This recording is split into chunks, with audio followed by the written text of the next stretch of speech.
There is something about the ocean at night that makes the world feel both enormous and impossibly intimate.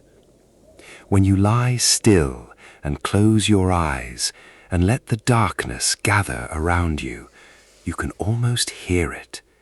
That slow, rhythmic breathing of something vast and ancient, rolling out in every direction, stretching towards horizons no one has ever truly seen the end of. The Pacific Ocean holds something like 64 million square miles of water. It is deeper in places than the tallest mountains are tall. In its quieter moments, on mornings when the clouds sit low and the wind rests and the surface turns to something like dark glass, it can look peaceful, serene even, like a place where nothing bad could possibly happen. But the Pacific keeps its secrets, and there is no secret it has kept longer or more stubbornly or with more quiet confidence than the one it swallowed on a July morning in 1937. A small plane, a woman at the controls, a man with charts spread across his knees, calculating, recalculating, searching for a tiny speck of land in an ocean that offered nothing but more ocean in every direction. And then silence, a last broken transmission, a signal that faded like a voice called out into a storm. And then nothing, nothing at all.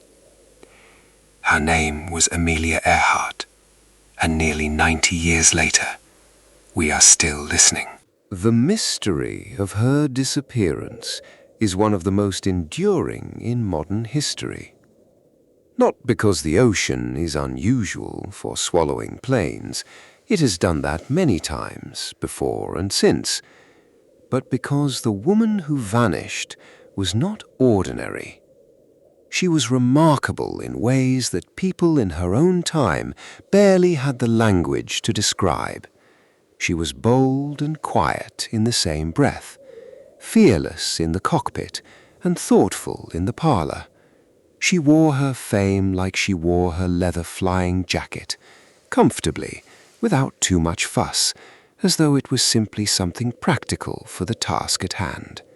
She broke records, she set new ones, she inspired women by the millions at a time when the world still had very clear, very narrow ideas about what women were supposed to do and where they were supposed to do it. She flew across the Atlantic alone. She crossed the Pacific alone. She climbed into planes that were barely more than fabric stretched over metal bones, pointed them at impossible distances, and simply went. And then, one morning, she went somewhere the ocean chose not to give back.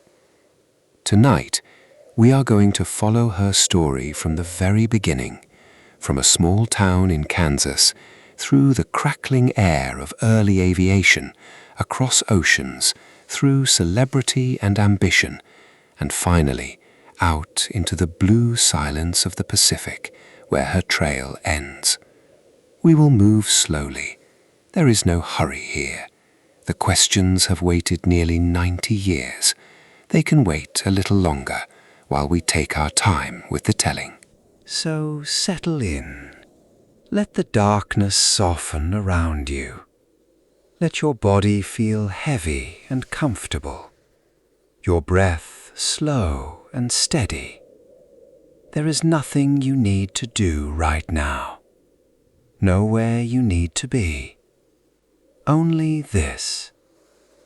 A woman, a plane, and the long, quiet mystery of the sky.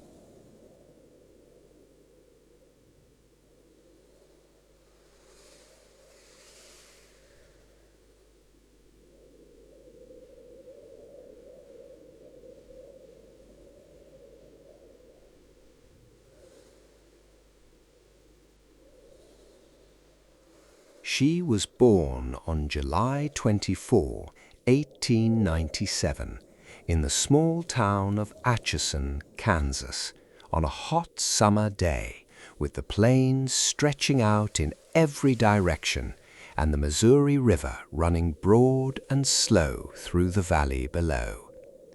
Her full name was Amelia Mary Earhart.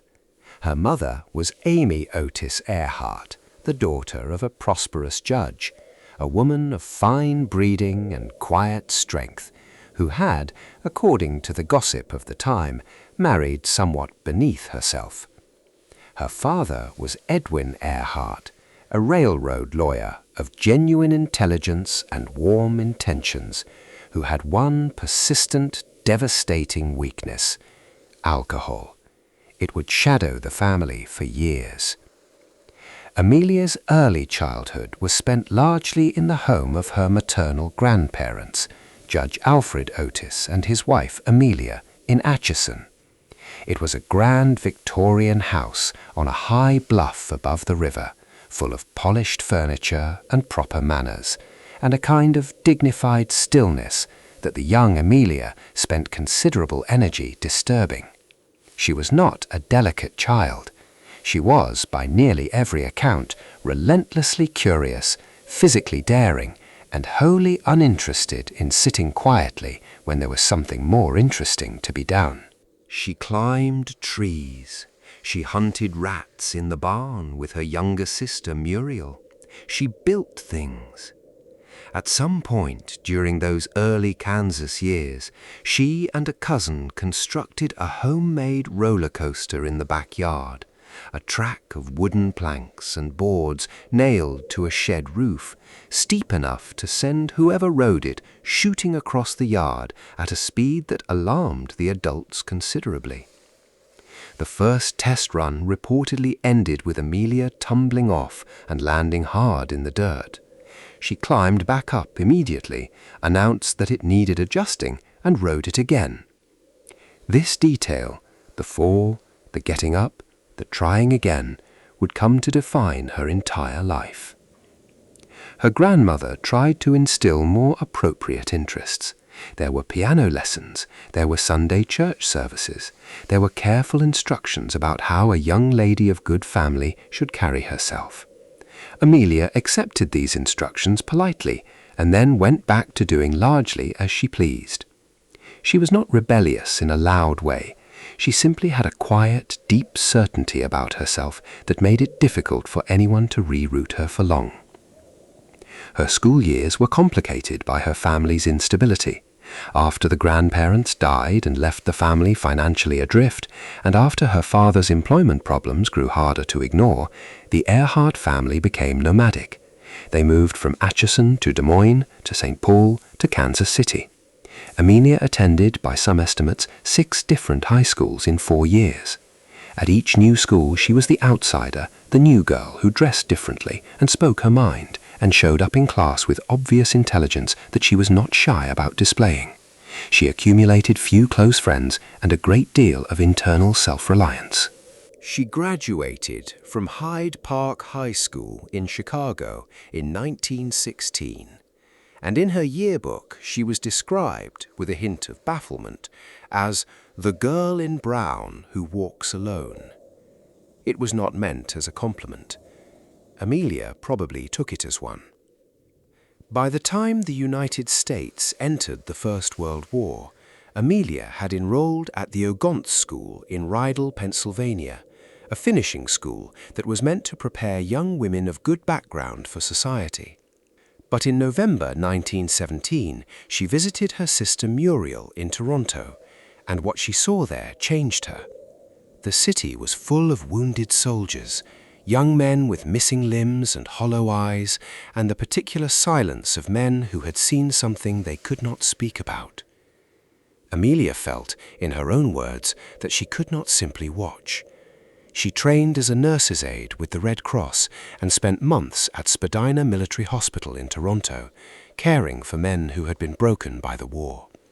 And in Toronto, she also saw aeroplanes up close for the first time. The Royal Flying Corps used the airfields around the city, and Amelia began spending her free hours watching the planes practice. They moved through the sky with something that no other machine had managed to capture, a kind of freedom that was also a kind of elegance, a defiance of gravity that somehow looked perfectly natural once you watched it long enough. She did not fly yet, but she watched, and the watching was already a kind of longing. She enrolled at Columbia University in New York in 1919, intending to study medicine, but something kept pulling at her. Her parents had reunited in Los Angeles, and by 1920 she had made her way west to join them.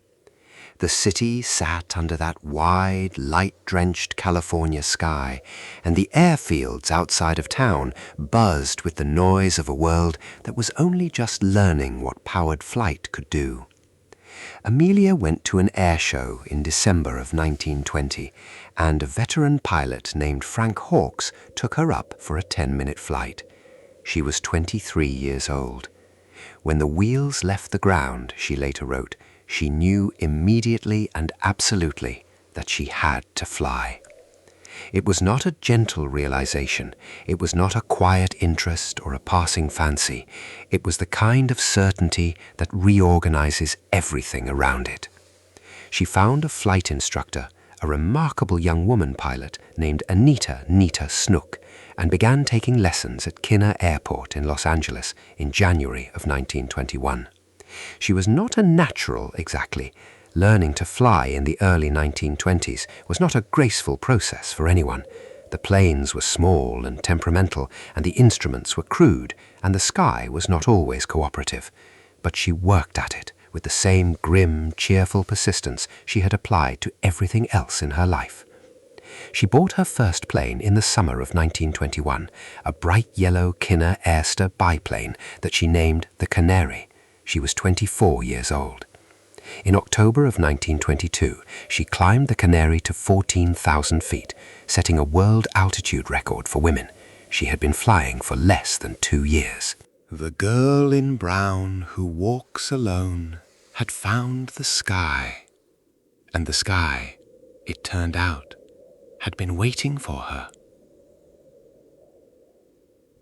Section 3. The First Sight of Wings. Learning to fly in the early 1920s required a particular kind of stubbornness. The aircraft of that era were not polished, reliable machines of the sort that would come decades later. They were stitched together from wood and wire and fabric, powered by engines that ran hot and loud and sometimes stopped running altogether at inopportune moments. The cockpit was open to the wind. The instruments were few and rudimentary.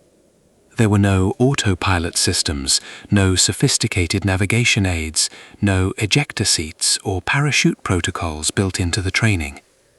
You sat in the open air, you felt the plane move beneath you, and you learned, through repetition, through instinct, through fear managed carefully enough to be useful, how to keep the thing in the sky.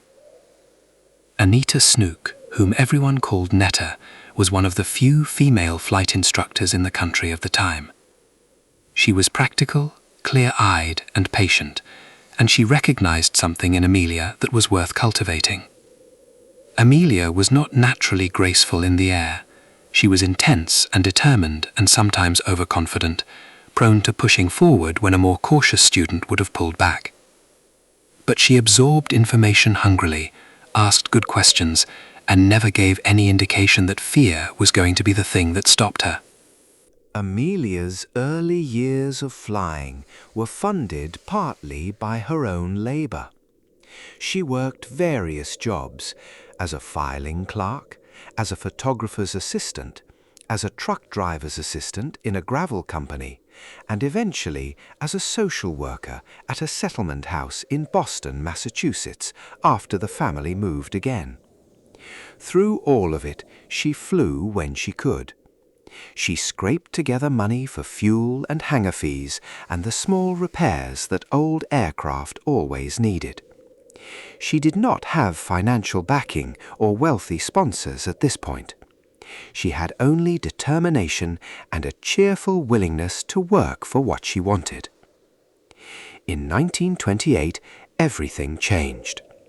A publisher named George Putnam was helping to organize a flight that would carry the first woman across the Atlantic Ocean, as a passenger carried by a crew of 2 experienced male pilots.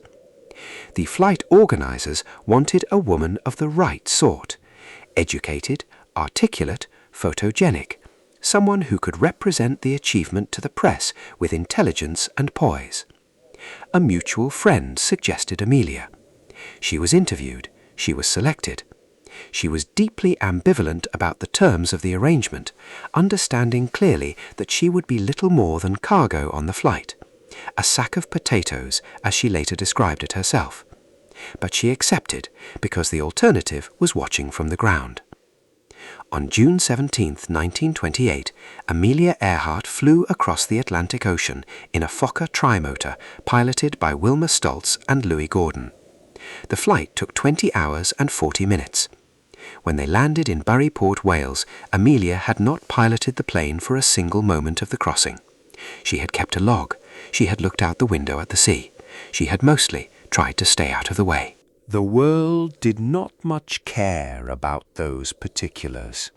She was the first woman to cross the Atlantic by air, and within hours of landing she was famous in a way that few people ever become. There were parades. There was a ticker tape reception in New York. President Coolidge sent a telegram.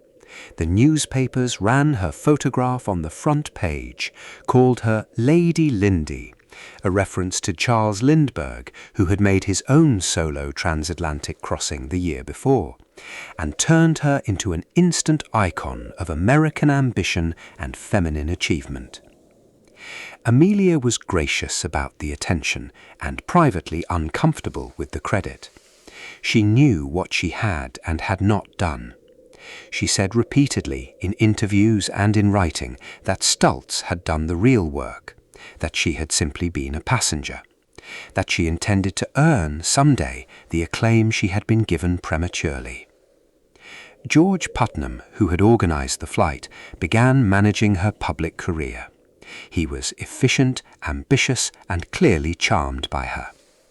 They married on February 7, 1931, after Amelia had declined his proposals several times. Her letter to him before the wedding was a striking document. She told him she wanted a partnership in which each of them retained their independence, that she could not promise fidelity in the conventional sense, and that if either of them found the arrangement unhappy, they should be free to leave it. George apparently agreed to all of this. By nearly every account, the marriage worked reasonably well. She wrote, she lectured, she became aviation editor of Cosmopolitan magazine. She designed a line of practical clothing for women. She became an enormously effective spokesperson for commercial aviation at a time when the public still regarded flying as something between a circus act and a death wish. She flew constantly, testing planes, setting records, accumulating the kind of airborne experience that her transatlantic passenger trip had not given her. And she waited for the moment when she could prove to herself and to anyone else who was paying attention what she was actually capable of. That moment came on May 20, 1932, exactly 5 years after Lindbergh's solo crossing. Amelia climbed into a bright red Lockheed Vega 5B in Harbour Grace, Newfoundland, pointed it east across the Atlantic, and flew alone. She encountered icing that sent the plane into a sharp spiral descent. She had a fuel leak that dripped onto her face and neck through a gap in the cockpit. The altimeter failed. The flames she could see through the manifold casing suggested the exhaust system was in trouble. She could not reach Paris as planned. She landed instead in a farmer's field in Culmore, Northern Ireland, asking the startled farmer who ran out to greet her whether she was anywhere near London. She had crossed the Atlantic solo, becoming the first woman to do so in 14 hours and 56 minutes. It was the achievement she had promised herself since 1928. She cried quietly when she was done, then changed her clothes and spoke to the press. The sky had answered her. Section 4. Becoming Amelia Earhart, the Records and the Woman. There is a particular quality to people who achieve great things quietly. They do not shout about what they are about to do. They do not promise what they cannot deliver.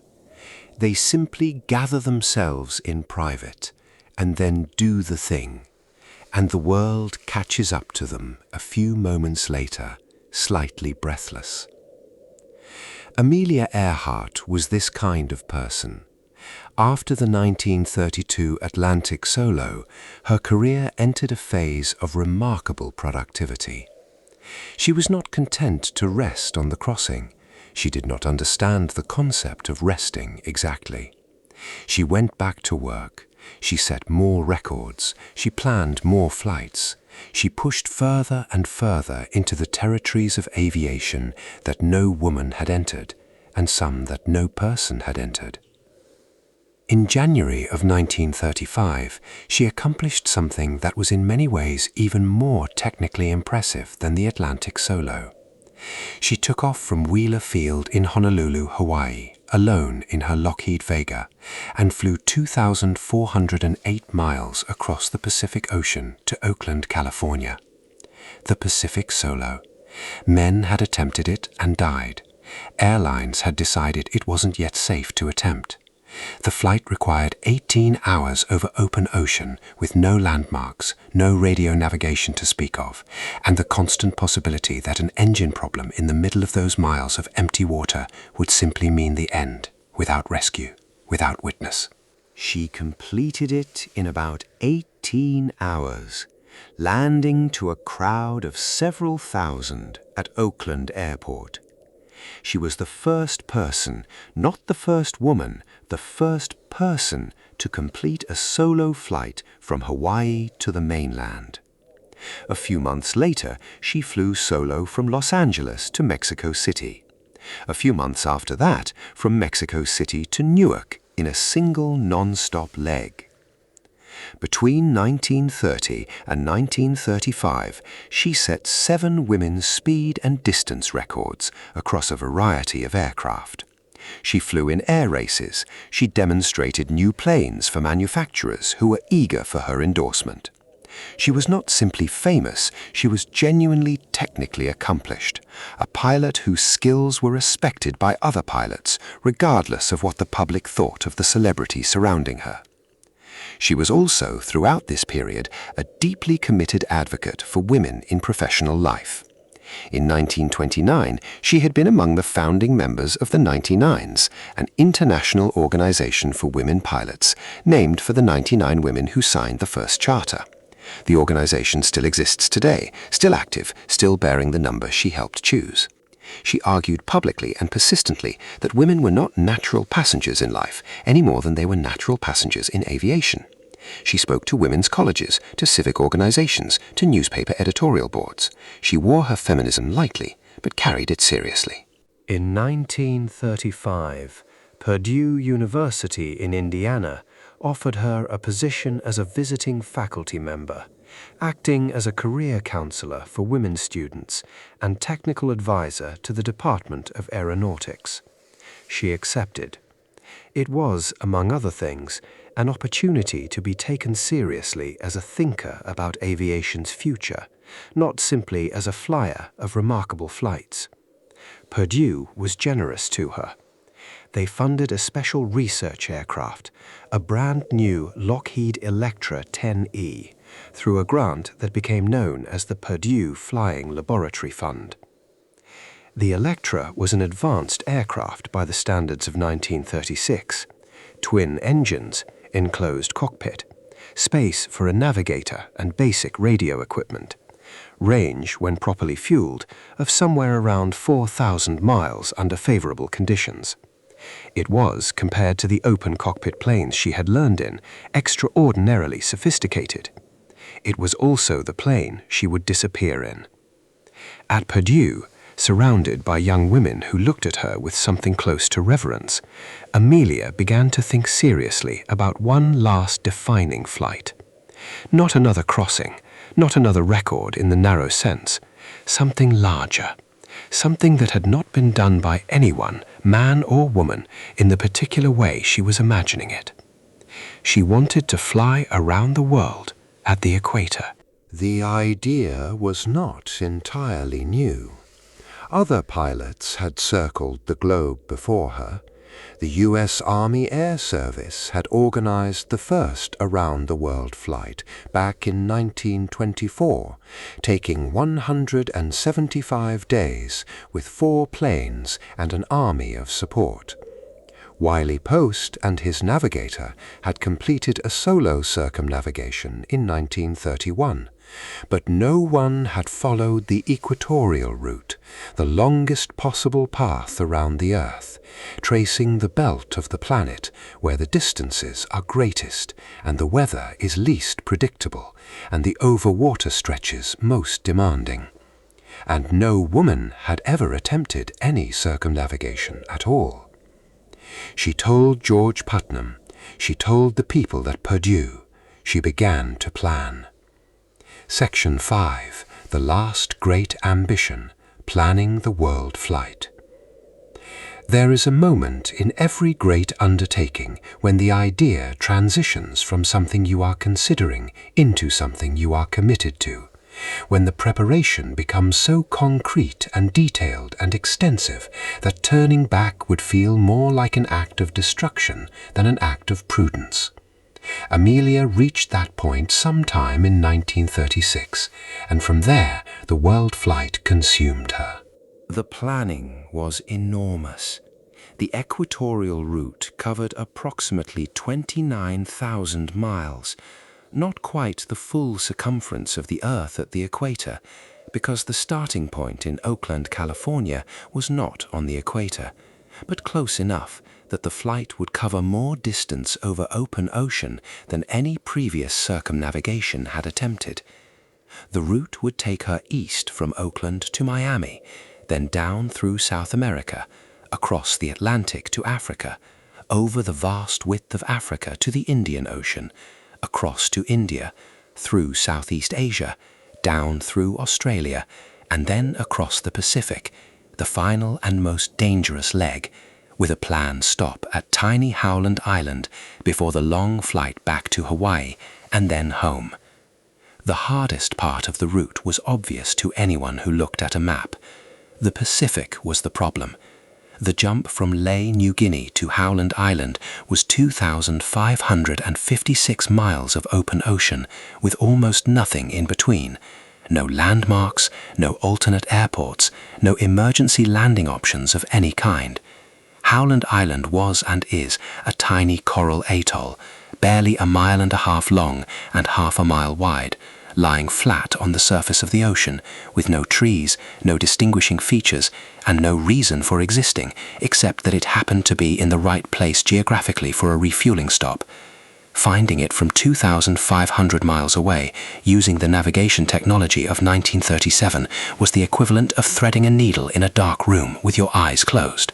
She chose Frederick Joseph Noonan as her navigator. Fred Noonan was, by the standards of the era, one of the best ocean navigators in American aviation. He had spent years working for Pan American Airways, pioneering the trans-Pacific clipper routes that Pan Am flew in their enormous flying boats. He knew celestial navigation, using the positions of stars and the sun to calculate position at sea, and he knew it well. He was meticulous, experienced, and respected in the field. He was also, by certain accounts, a man with a complicated relationship with alcohol. There were rumors, never fully substantiated, that his drinking had contributed to his departure from Pan American. Whether those rumors were fair or accurate or exaggerated is difficult to say from this distance. What is clear is that Amelia trusted his skills, selected him deliberately, and that by all accounts of the world flight itself, he performed his work with the kind of careful professionalism his reputation suggested. The Lockheed Electra 10E was modified extensively for the flight. Extra fuel tanks were installed, dramatically increasing range but also weight. Navigation equipment was improved. The plane was fitted with a specialized radio system, a Western electric telegraph and voice transmitter, intended to allow two-way communication with ships and ground stations along the route. On March 17, 1937, Amelia and Noonan made the first attempt at a world flight, departing Oakland for Honolulu with a small additional crew. The Pacific leg was intended to be completed early, while the crew was rested and the plane was fresh. They made it to Honolulu, but on the morning of March 20, 1937, the takeoff from Luke Field went wrong. The plane veered, a tire failed, the landing gear collapsed, and the Electra skidded off the runway on its belly. No one was seriously hurt, but the plane was badly damaged. Amelia cabled George from Hawaii. She wanted to try again. The plane was shipped back to California for repairs and modifications, and the route was reversed. Instead of going west from Oakland to Hawaii to the Pacific, the new plan would go east for Oakland, across the US to Miami, then south through Latin America, east across the Atlantic, through Africa and Asia, and finally across the Pacific from west to east, with the Leh to Howland leg arriving last, the final and most dangerous crossing saved for the end, when the crew would be most fatigued. This was, in retrospect, the less safe arrangement, but the weather windows required it, and Amelia was not inclined to wait another year. On June 1, 1937, she and Fred Noonan departed Miami International Airport at dawn. The world flight had begun. Section 6. Fred Noonan, the man beside her. It is easy, in the years and decades since July of 1937, to let Fred Noonan recede into the background of the story. He is the man beside Amelia, the navigator, the second figure in the photographs. But his was a remarkable life in its own right, and the question of what happened to him is as unanswered and as haunting as the question of what happened to the woman whose name everyone remembers. Frederick Joseph Noonan was born on April 4, 1893, in Chicago, Illinois. He was 3 years older than Amelia, where she had grown up in Kansas on the dry interior of a continent. He had spent his life near water. He went to sea young, working aboard merchant vessels from the time he was a teenager, learning the deep old arts of oceanic navigation that sailors had practiced for centuries.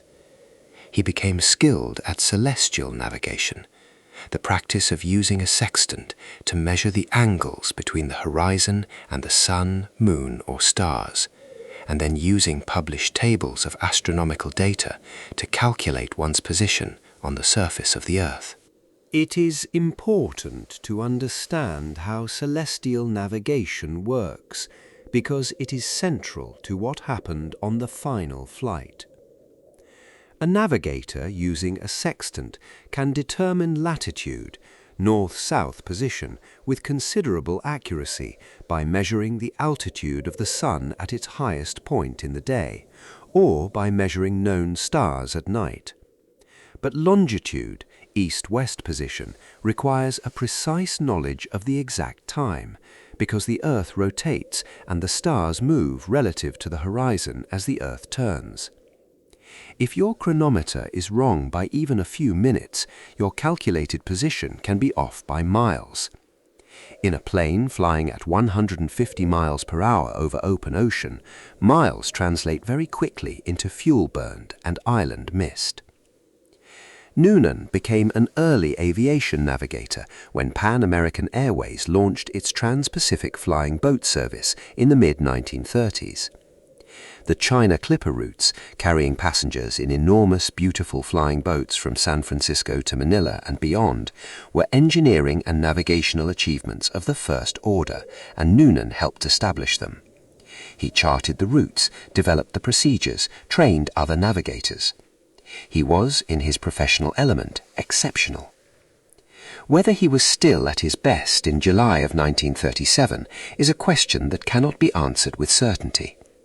There had been difficulties. He had left Pan American by the early months of that year.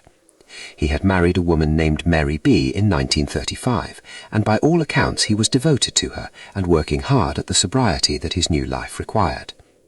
People who knew him said he seemed well when the world flight departed, clear-eyed and focused.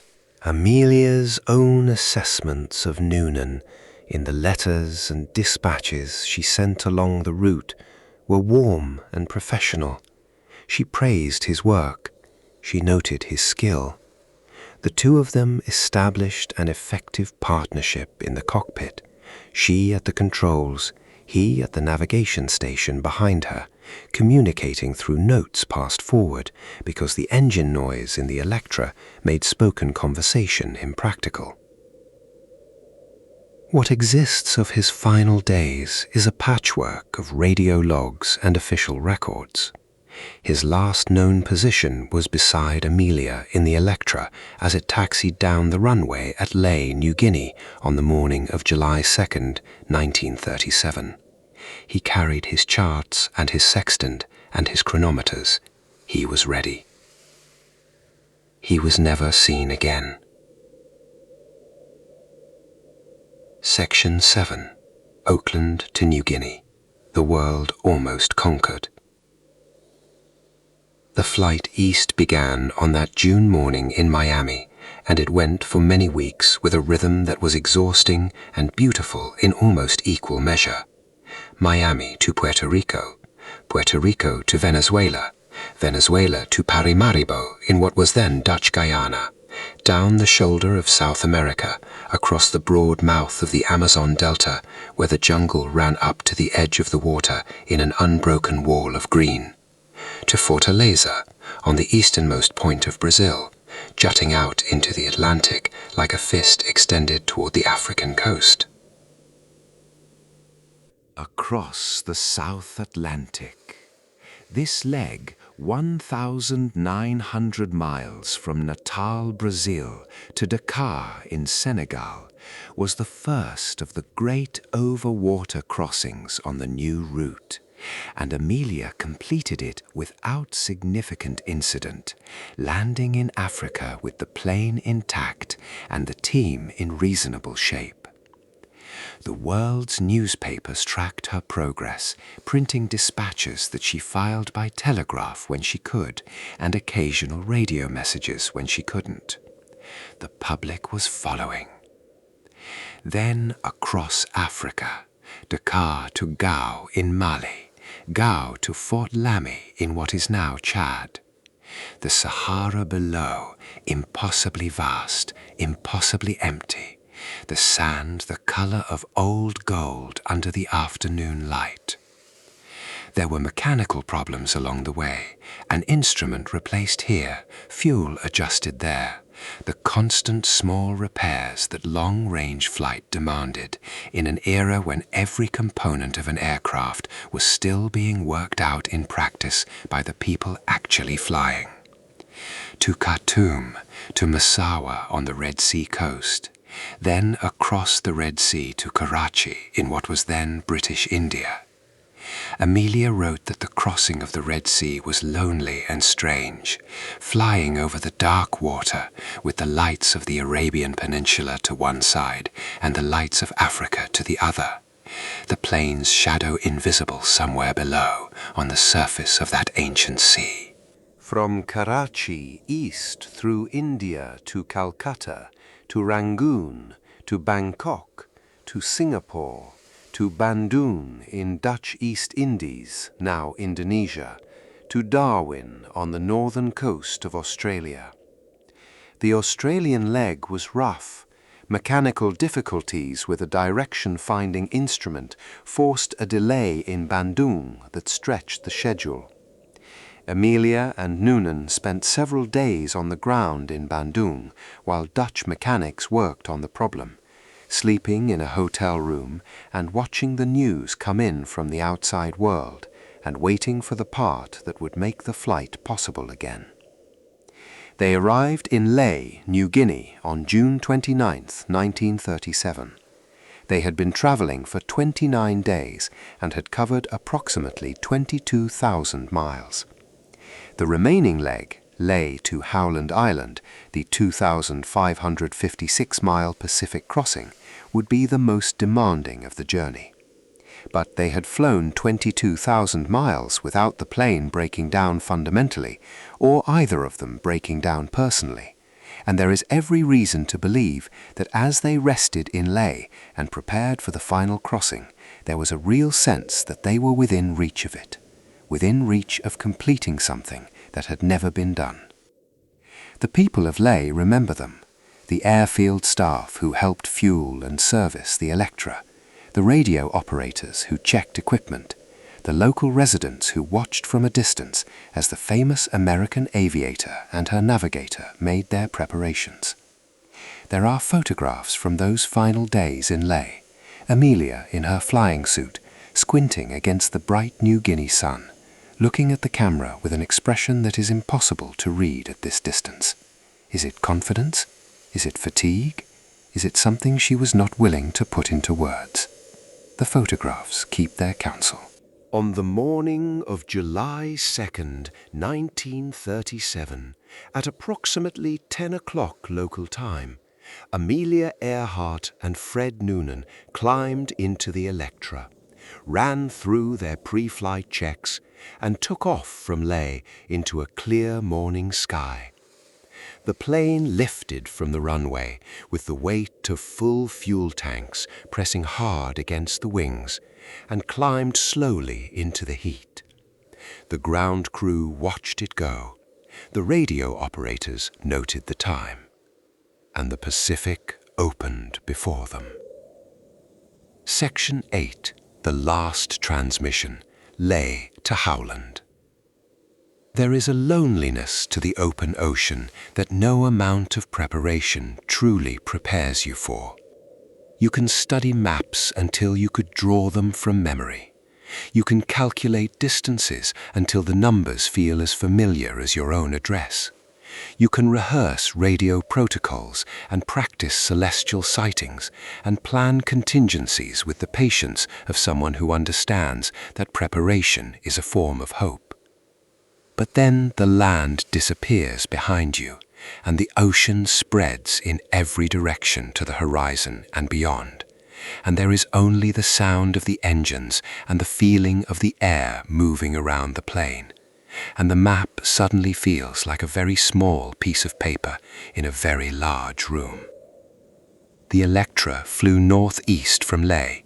The plan was to cross the open Pacific, guided by Noonan's celestial navigation, and to use a radio compass bearing from the USS Itasca, a Coast Guard cutter that had been stationed near Howland Island specifically to assist with the final approach, to confirm their position as they neared the tiny island. The flight was approximately 18 hours. Noonan had planned a course that would take them north of the direct Great Circle route to take advantage of a predicted tailwind.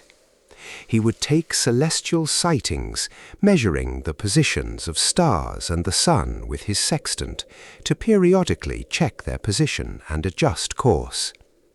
As they approached Howland, they would switch to radio direction finding, picking up a signal from the Itasca's transmitter and using the aircraft's radio compass to home in on the source. This, in theory, was a workable plan.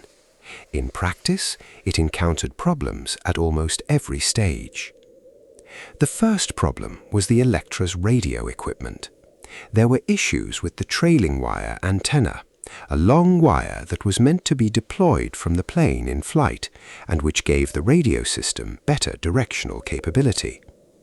Some accounts suggest that this antenna had been left behind in Miami or Lae to save weight, a decision that would significantly reduce the system's effectiveness.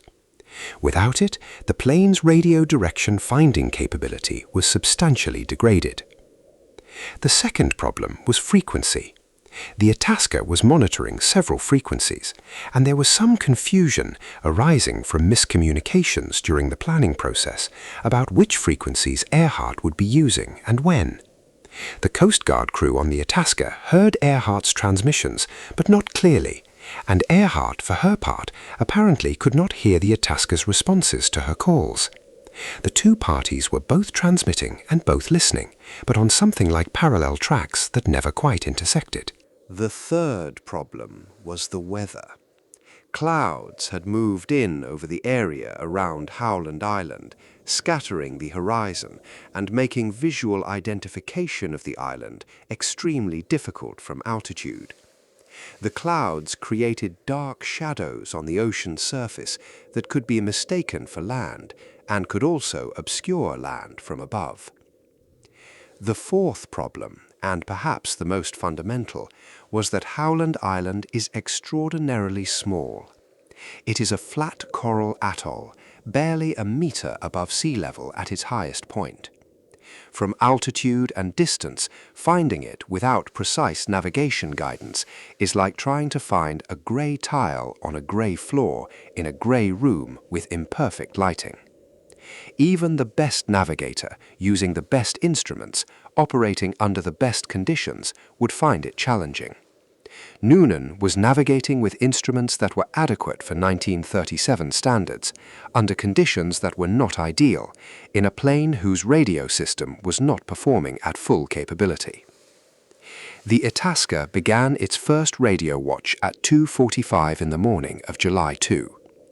In the hours that followed, they received several transmissions from Earhart. The signals were fragmentary and difficult. She was transmitting too briefly for the Itasca's operators to get a bearing on her position. Taking a direction-finding fix required the transmitter to be keyed for at least 30 seconds, but most of her transmissions lasted only a few seconds. She was, it appeared, having difficulty receiving the Itasca's. They were close. She sounded close. The transmission was strong, which meant the plane was not far. But the Itasca could not get a fix, and Earhart apparently could not hear their responses. At 7:58, she transmitted again. "We are circling but cannot hear you. Go ahead on 7500 either now or on schedule. We will listen on 6210 kilocycles." The Itasca tried. They transmitted on the requested frequency. They used their whistle. They made smoke from their stacks to try to create a visual signal that could be seen from the air. They received no acknowledgement.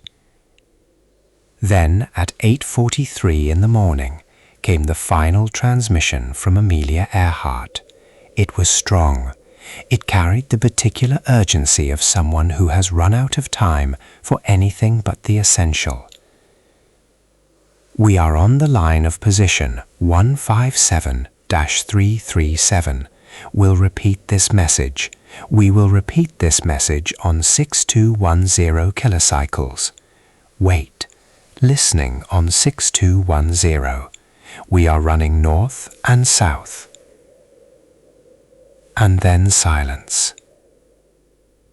The Itasca called and called and called. The radio operators sat at their equipment and sent signal after signal into the Pacific air and heard nothing come back. No crackle, no voice, no ghost of a carrier wave. The Pacific had grown quiet. Section 9. The search begins. When a plane goes missing over the ocean, the first response must be fast. Fuel can only be carried in finite quantities, and once it is gone, there is nothing to do but fall. If Earhart and Noonan had ditched the plane in the ocean rather than crashing it, if the landing had been controlled enough to allow them to escape with a life raft, they might survive for days, possibly longer, but only if they were found quickly. The ocean is enormous, and people are small, and the window for rescue closes with every passing hour. The USS Itasca began searching within minutes of losing contact. The crew knew the general area. Earhart had said they were on the line of position 157337, which is a navigational line running northwest-southeast through the Howland Island area. She had said they were running north and south, suggesting they were searching along that line. But the line is long and the ocean is wider, and the Itasca was only one ship. The search that followed was, for its time, extraordinary. The United States Navy and Coast Guard mobilized a response that has been described as the most expensive search and rescue operation in American naval history to that point. By the time it reached its peak, approximately 16 ships and 65 aircraft were engaged, covering an estimated 250,000 square miles of ocean over the course of 16 days. The cost was roughly $4 million, an enormous sum in 1937, the equivalent of many times that in current terms. They searched the area west and northwest of Howland Island, where the plane would most likely have come down if it had overflown the island and ditched. They searched the Phoenix Islands, a scattered chain of atolls to the south. They searched in patterns, overlapping grid squares, turning back over water already covered in case something had been missed. They found nothing. No debris, no oil slick, no life raft, no wreckage, no trace of two people who had, by all accounts, been flying in that portion of the Pacific within the last hours. The ocean offered up none of its evidence. The ships and planes returned to port with empty records and the particular feeling of helplessness that comes from having done everything possible and still failed. The search was officially called off on July 19, 1937, 17 days after the last transmission. The official Navy report concluded that Earhart and Noonan had most probably run out of fuel and gone down in the ocean somewhere in the area of Howland Island. The plane had likely sunk quickly. The crew had likely not survived. Life went on, in the way that life does, even when extraordinary people leave it. The newspapers moved on. The radio programs found new subjects. George Putnam, Amelia's husband, continued to believe for a time that she might be alive somewhere, on an island perhaps, or in some circumstance that might explain her continued silence. He funded a private search. He followed every lead. He kept believing for longer than the evidence gave him reason to. On January 5th, 1939, a year and a half after the disappearance, Amelia Earhart was declared legally dead in absentia. She was 40 years old at the time she vanished, or would have been by August. She had been flying for less than 20 years. The declaration of legal death closes the official chapter, but it does not close the question, because almost immediately after the silence fell over the Pacific, people began asking what had really happened, and they have not stopped asking since. Section 10. Theory 1. Crash and sink. Let us be honest about the most likely explanation first, because it deserves the clarity of being stated directly before we wander into the more elaborate possibilities. The simplest explanation for the disappearance of Amelia Earhart and Fred Noonan is also, by the assessment of most aviation experts and the official conclusion of the United States government, the most probable one. They ran out of fuel, came down in the Pacific Ocean somewhere near Howland Island, and the plane sank. This is not a glamorous conclusion. It is not a mystery exactly, because it requires no conspiracy, no extraordinary circumstances, no survival against the odds. It is, in many ways, just a tragedy, a series of technical and logistical failures that accumulated until they overwhelmed the skill and determination of the two people in the cockpit. The evidence for this theory begins with the radio transmissions themselves. The pattern of Earhart's calls to the Itasca in the final hours describes with painful clarity the experience of someone who is lost and running low on fuel and unable to make the communications link that would save them. The timing of the transmissions, the frequencies, the urgency in the voice that the Itasca crew described, all of it is consistent with a plane circling an area of ocean, burning the last of its fuel in an increasingly desperate search for a tiny island that the navigation could not deliver precisely enough. Aviation analysts have pointed to several contributing factors. The Electra may not have been fully fueled before departure from Leh. Some accounts suggest that the fuel load was less than the plane's maximum capacity, which would have reduced the margin for error significantly. The radio antenna problem reduced the plane's ability to use radio direction finding effectively.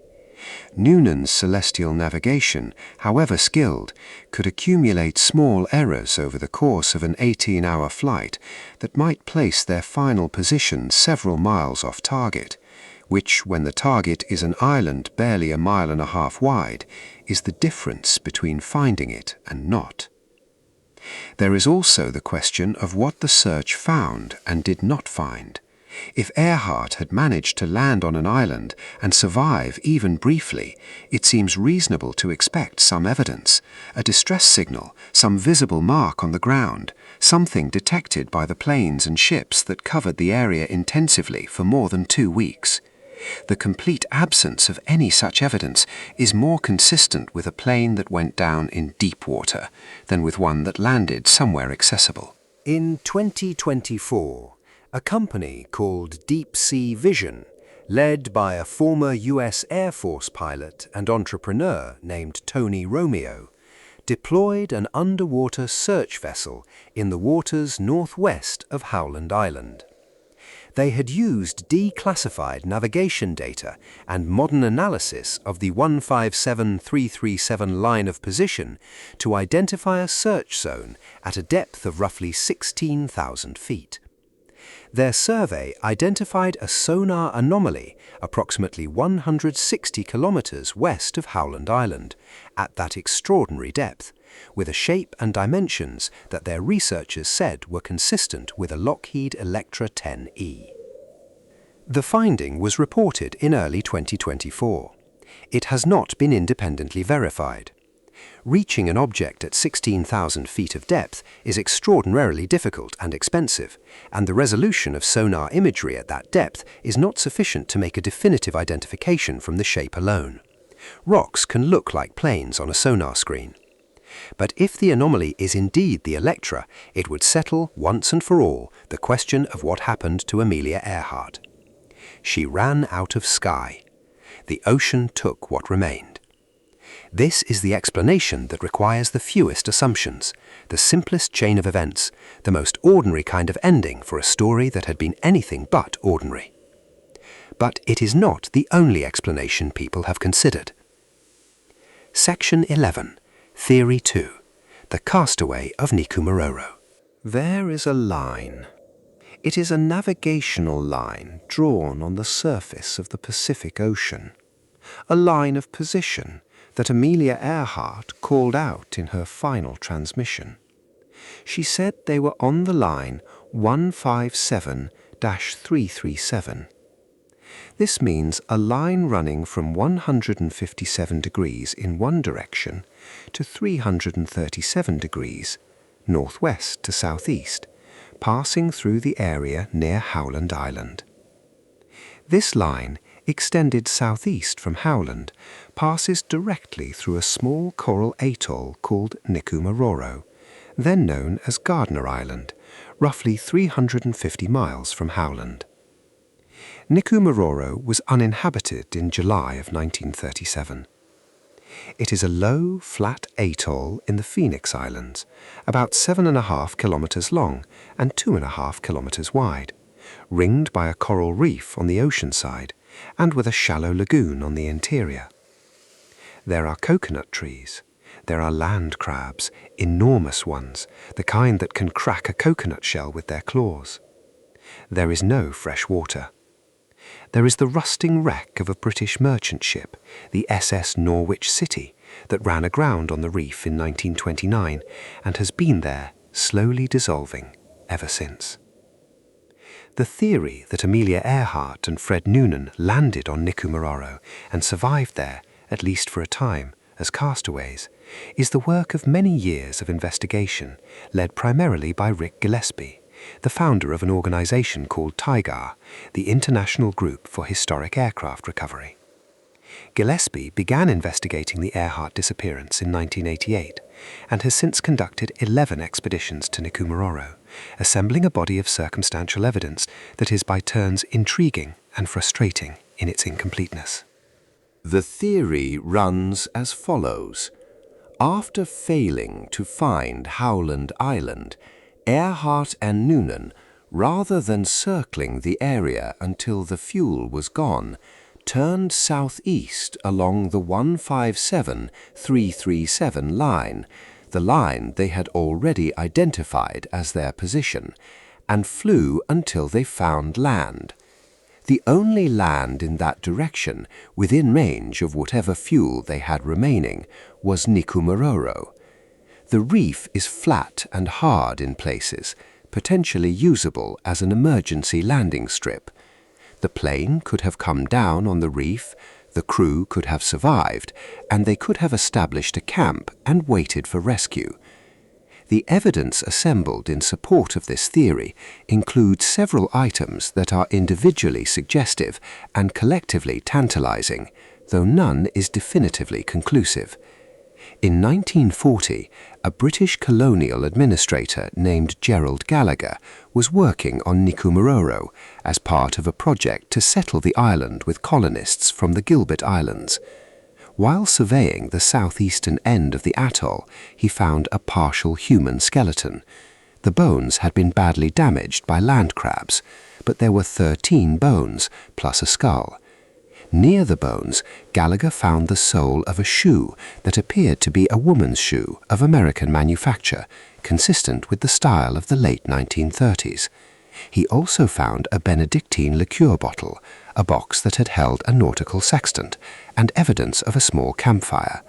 Gallagher, who was aware of Earhart's disappearance and knew that the 157-337 line passed through Nikumaroro, sent a message to the British Western Pacific High Commission, noting that the bones appeared to belong to a woman and suggesting the possibility of a connection to Earhart.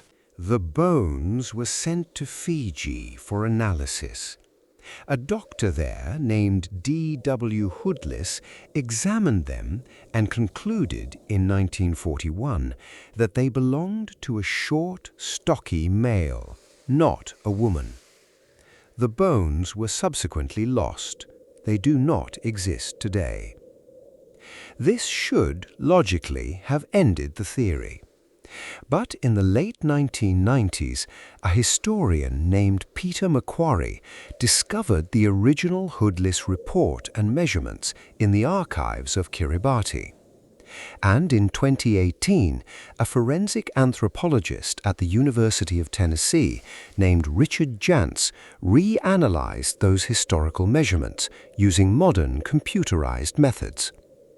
Jantz concluded that Hoodless had made errors in his analysis, errors consistent with the limitations of forensic knowledge in 1941, and that when the measurements were compared against modern databases of skeletal dimensions, they were more consistent with a woman of Earhart's known height and proportions than with a male of any description.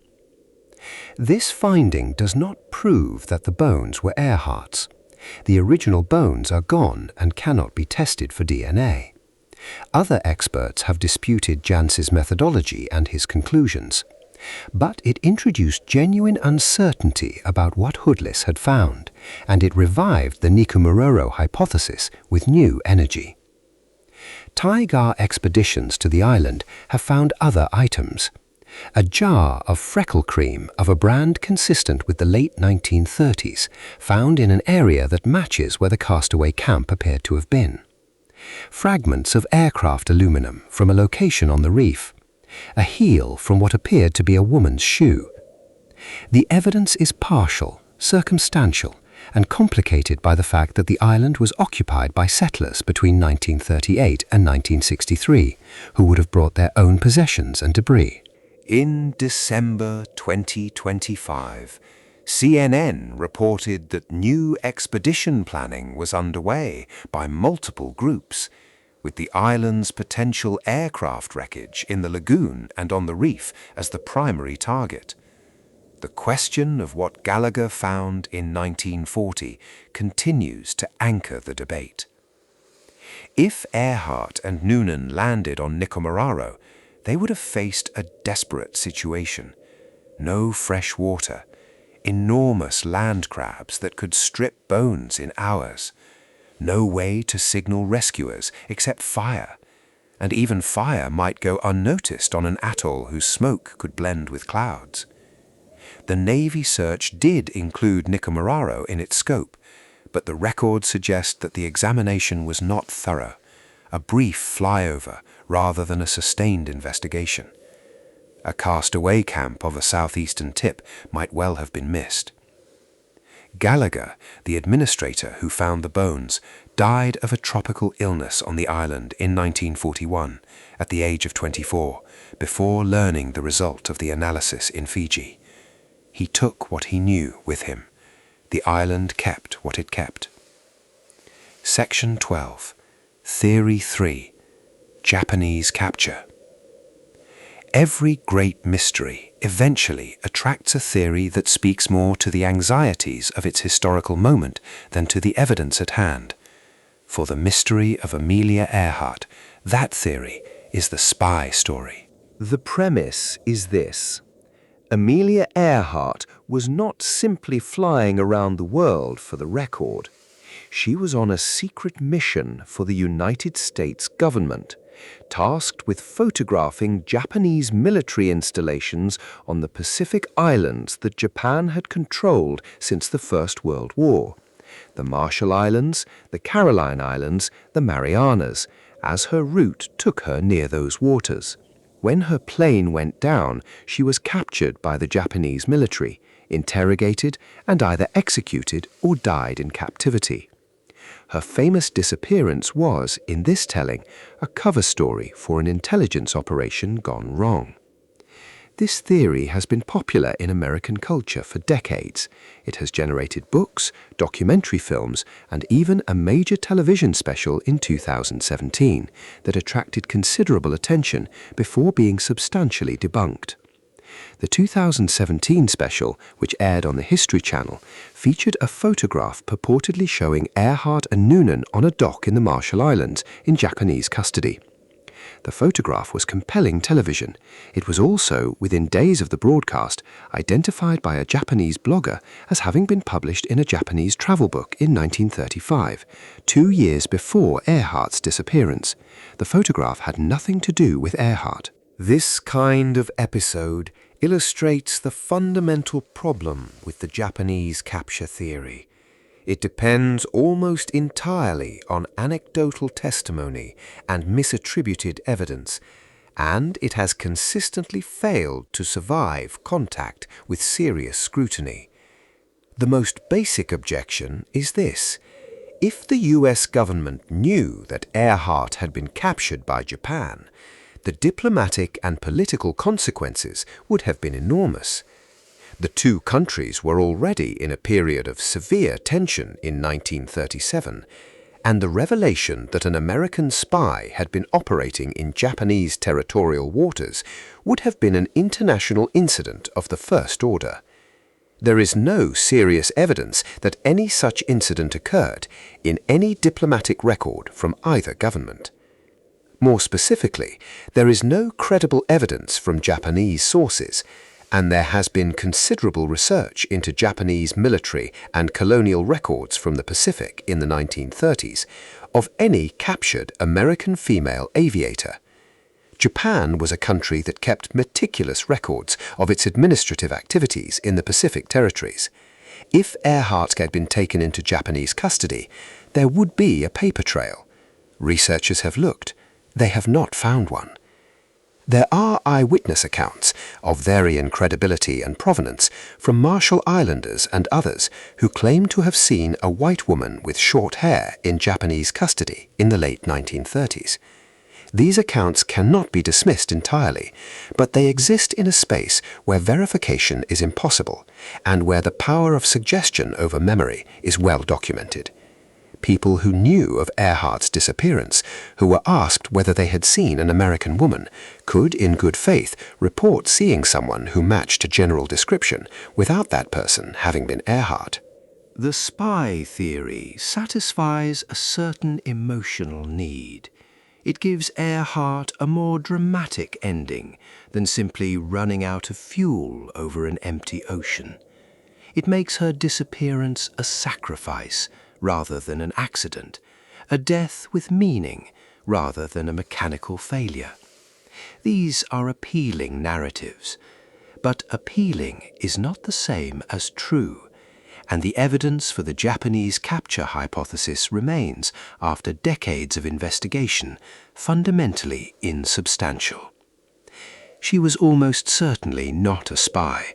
She was almost certainly not captured.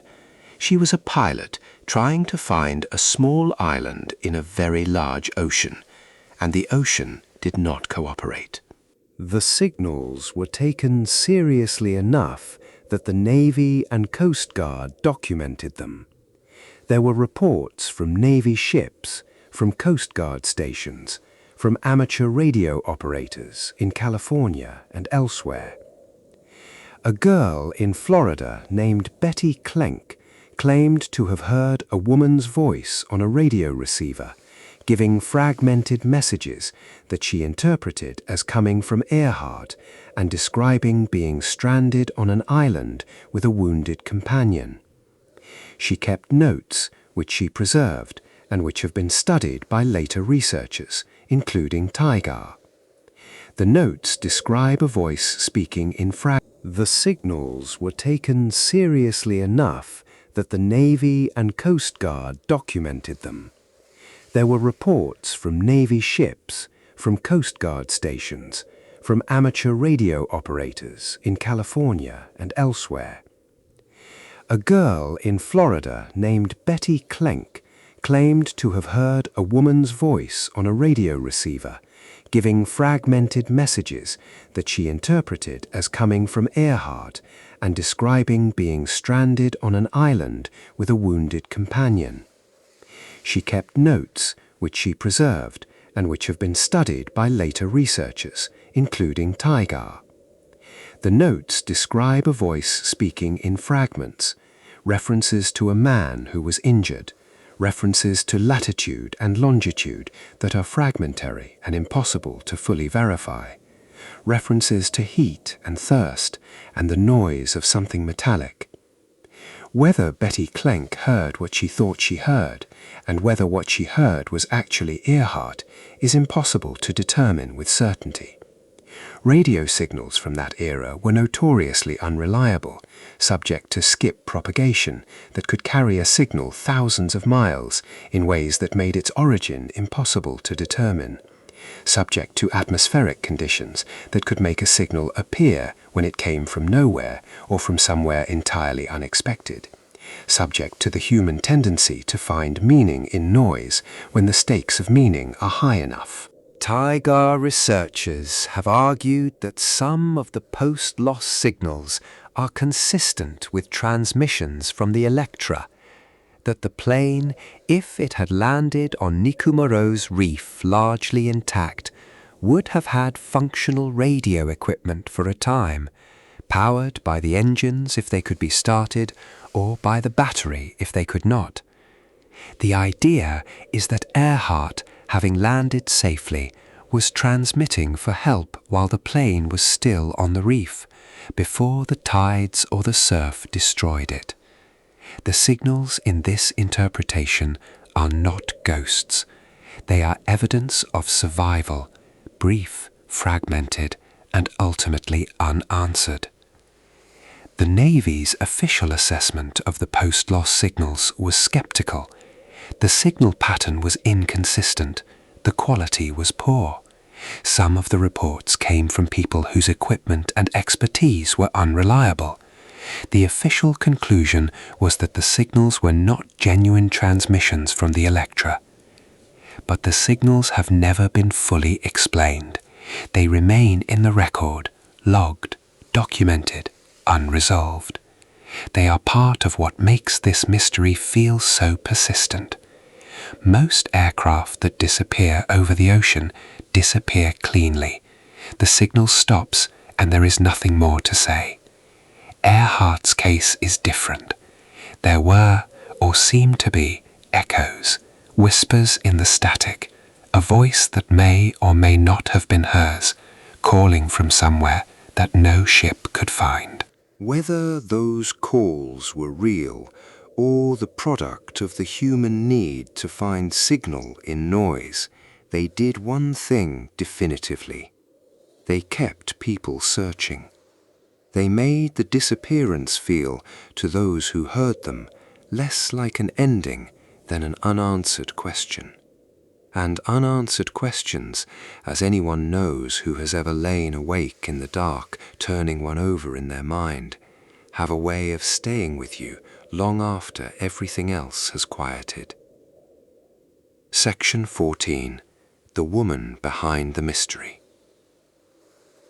It is possible, in the weight of all the theories and the radio signals and the bones on the beach and the sonar anomalies at the bottom of the sea, to lose track of who Amelia Earhart actually was when she was simply living her life. Not the mystery, not the legend, the person. She was, by the testimony of those who knew her well, someone who took genuine pleasure in ordinary things. She liked good food, though she was not a particularly careful eater and tended to grab whatever was convenient rather than sitting down to proper meals. She enjoyed poetry. She carried poems with her on long flights and found in their compact musical language something that sustained her in the solitary hours of high altitude. She had a dry, understated sense of humor that showed up in her writing and in the letters she sent to George and to her friends, a humor that often turned inward, gently mocking her own pretensions and anxieties. She was not sentimental in the obvious way. She did not write dramatically about her emotions or perform her inner life for public consumption. But the letters that have survived, including the pre-wedding letter to George and the letters she sent to her mother from various points along the world flight route, suggest someone with a rich and careful interior life, someone who thought seriously about what she was doing and why, who carried her contradictions with a certain quiet dignity. She was, by her own admission, afraid. Not of flying exactly. The physical experience of being in an aircraft was something she had made peace with so thoroughly that it had become her natural element.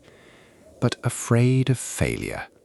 Afraid of not living up to the meanings that her fame had attached to her. She understood, clearly and without illusion, that she was a symbol as much as a person, and she felt the responsibility of that in ways that were sometimes heavy. Every flight she made was not just her own private act, it was evidence for an argument about what women could do. If she failed publicly, the argument weakened. If she succeeded, it advanced. She managed this pressure, mostly, by simply working, by being methodical and thorough, and refusing to stop preparing until she was genuinely ready, by treating the next flight as a technical problem to be solved, rather than a performance to be put on. This is perhaps why other pilots respected her, because they could see behind the celebrity someone who approached the job the way they approached it, with attention to the details, with respect for the machine, with an honest reckoning with the risks. She was not fearless. She was just not willing to let fear be the last word. In her writing, she returned again and again to the theme of living fully in whatever time one has. She had been told as a young woman that aviation was too dangerous for women. She had been told that the Atlantic was too wide, that the Pacific was too long, that the equatorial world flight was too ambitious. She had in each case listened politely and then continued with her preparations. Not because she discounted the danger, she understood it perfectly well, but because she had decided at some level that ran deeper than logic that the life she would have by staying safely on the ground was not the life she was here to live. Before she departed on the world flight, she wrote a letter to be opened in the event of her death. It read, in part, "Please know I am quite aware of the hazards.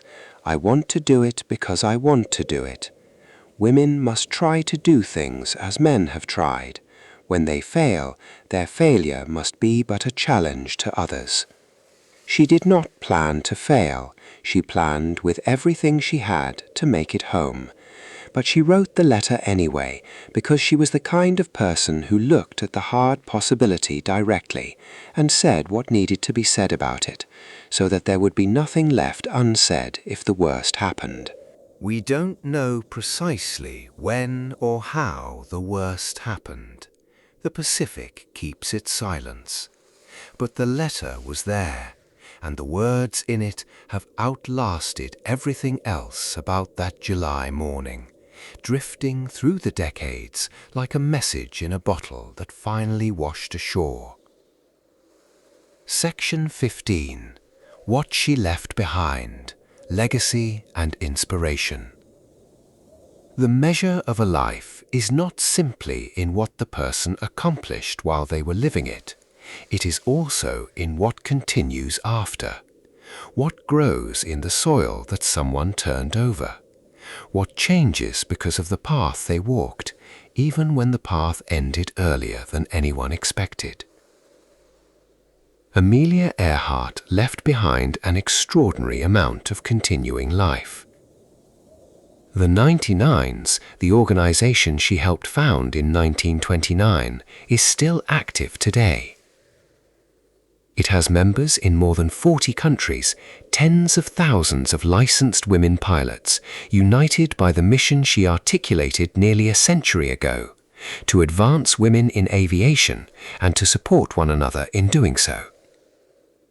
The organization bears the number of its founding members like a badge, those first 99 women who signed the charter, who understood that they were outnumbered and that numbers would be the tool for changing that. The 99 still give scholarships to women pursuing aviation careers. They still hold conventions, still run programs that bring young girls to airports, still carry the work forward.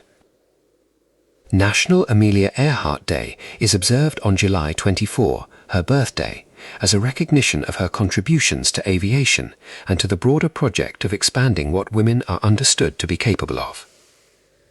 It is a small observance in the scale of national commemorations, but it persists. There is an Amelia Earhart Memorial Airport in Atchison, Kansas, the town where she was born. The childhood home on the high bluff above the Missouri River is preserved as a museum and visitor center. You can walk through the rooms she grew up in, see the furniture of that early 20th century upper-middle-class Kansas life, stand at the windows and look out at the river below, and try to imagine the girl who built a roller coaster in the backyard and had no particular interest in sitting still.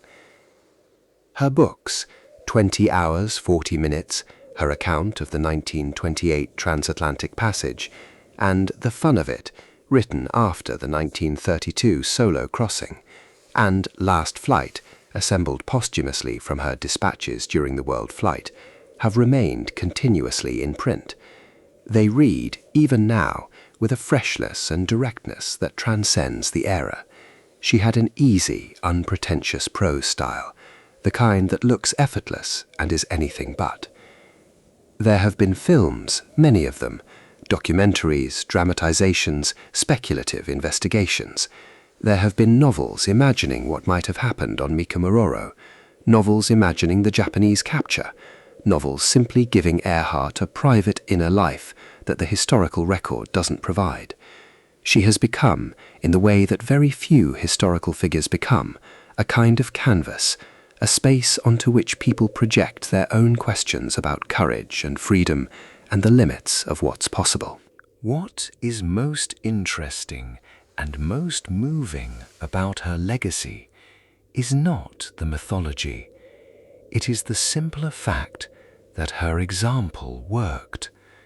The argument she was making with every flight and every speech and every quietly stubborn refusal to accept the proposition that women belonged in the passenger seat of their own lives, that argument found its audience. The women who heard her and took flying lessons, the girls who saw her photograph in the newspaper and decided that the sky was open to them too, the professionals in aviation today, the commercial pilots and military aviators and astronauts and aerospace engineers who trace some piece of their own conviction that they belonged there back to the woman in the leather jacket who pointed at the horizon and went. She disappeared, but the direction she was pointing still holds. Section 16. The Pacific still holds its secrets. Closing reflections. The sun is very long past setting now. Outside, wherever you are, the world has gone dark and quiet. The night has closed in the way it does, not all at once, but gradually, as if the darkness has been waiting patiently on the edges of things and has simply stepped forward when no one was watching. There is something about unsolved mysteries that the mind responds to differently than it responds to answered questions. An answered question closes a door. An unsolved mystery leaves the door standing open, and through the opening, at certain hours and in certain kinds of light, you can see something that feels less like a question and more like a window into something essential about being human, about how small we are in the face of the world's immensity, about how often the things we reach for are just beyond what reaching can accomplish, about how the bravest thing a person can do is sometimes to set out knowing there is no certainty of arrival. The Pacific Ocean is about 13,000 miles wide at its broadest point. At the latitude of Howland Island, it is somewhat narrower, but still vast beyond any intuitive sense of distance. The water is in places more than 36,000 feet deep. The Mariana Trench, the deepest point in any ocean on Earth, is not far from the routes that Earhart and Noonan were flying. If the Electra is down there in those abyssal depths, it is beyond any easy reaching. And yet people keep looking. The Deep Sea Vision Expedition of 2024 was not the first systematic attempt to find the wreck in deep water, and it will not be the last. TICAR will continue its work at Nikumaroro because the evidence there is not yet exhausted. New technologies, better sonar, better remotely operated vehicles, better DNA analysis may one day close one of the open theories definitively. The answer may come in a decade or in a century, or it may never come in any form that can be called certain. The ocean is very good at keeping what it has. But perhaps the not knowing is also part of what the mystery gives us. There is a particular kind of story that captures the human imagination, not despite its unresolved ending, but because of it. We need heroes. We need people whose example shows us what bold and purposeful living looks like. We also need reminders that boldness does not protect against the vastness of the world, that courage is not the same as safety, that the most extraordinary people can still be reduced to silence by an ocean that has no particular feelings about human achievement. Amelia Earhart gave us both of these things. In her flying, in all the flights she completed, all the oceans she crossed, all the mornings she climbed into a cockpit and pointed herself at a horizon, she gave us the example of a life lived outward, generously, without flinching. And in her final silence, she gave us the particular gift of a story that has not ended, a question that has not closed, a door still standing open on the edge of the Pacific, letting in a little light. Somewhere in that ocean, or on a remote atoll, or at the bottom of a very deep sea, there is an answer.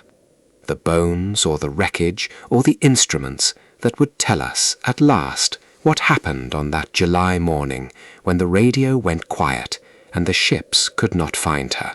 But tonight, the answer is not the point. Tonight, the point is the story. The girl in Kansas who built a roller coaster and refused to sit still. The young woman in Toronto who watched planes practice in the winter sky and felt something begin in her that would not stop.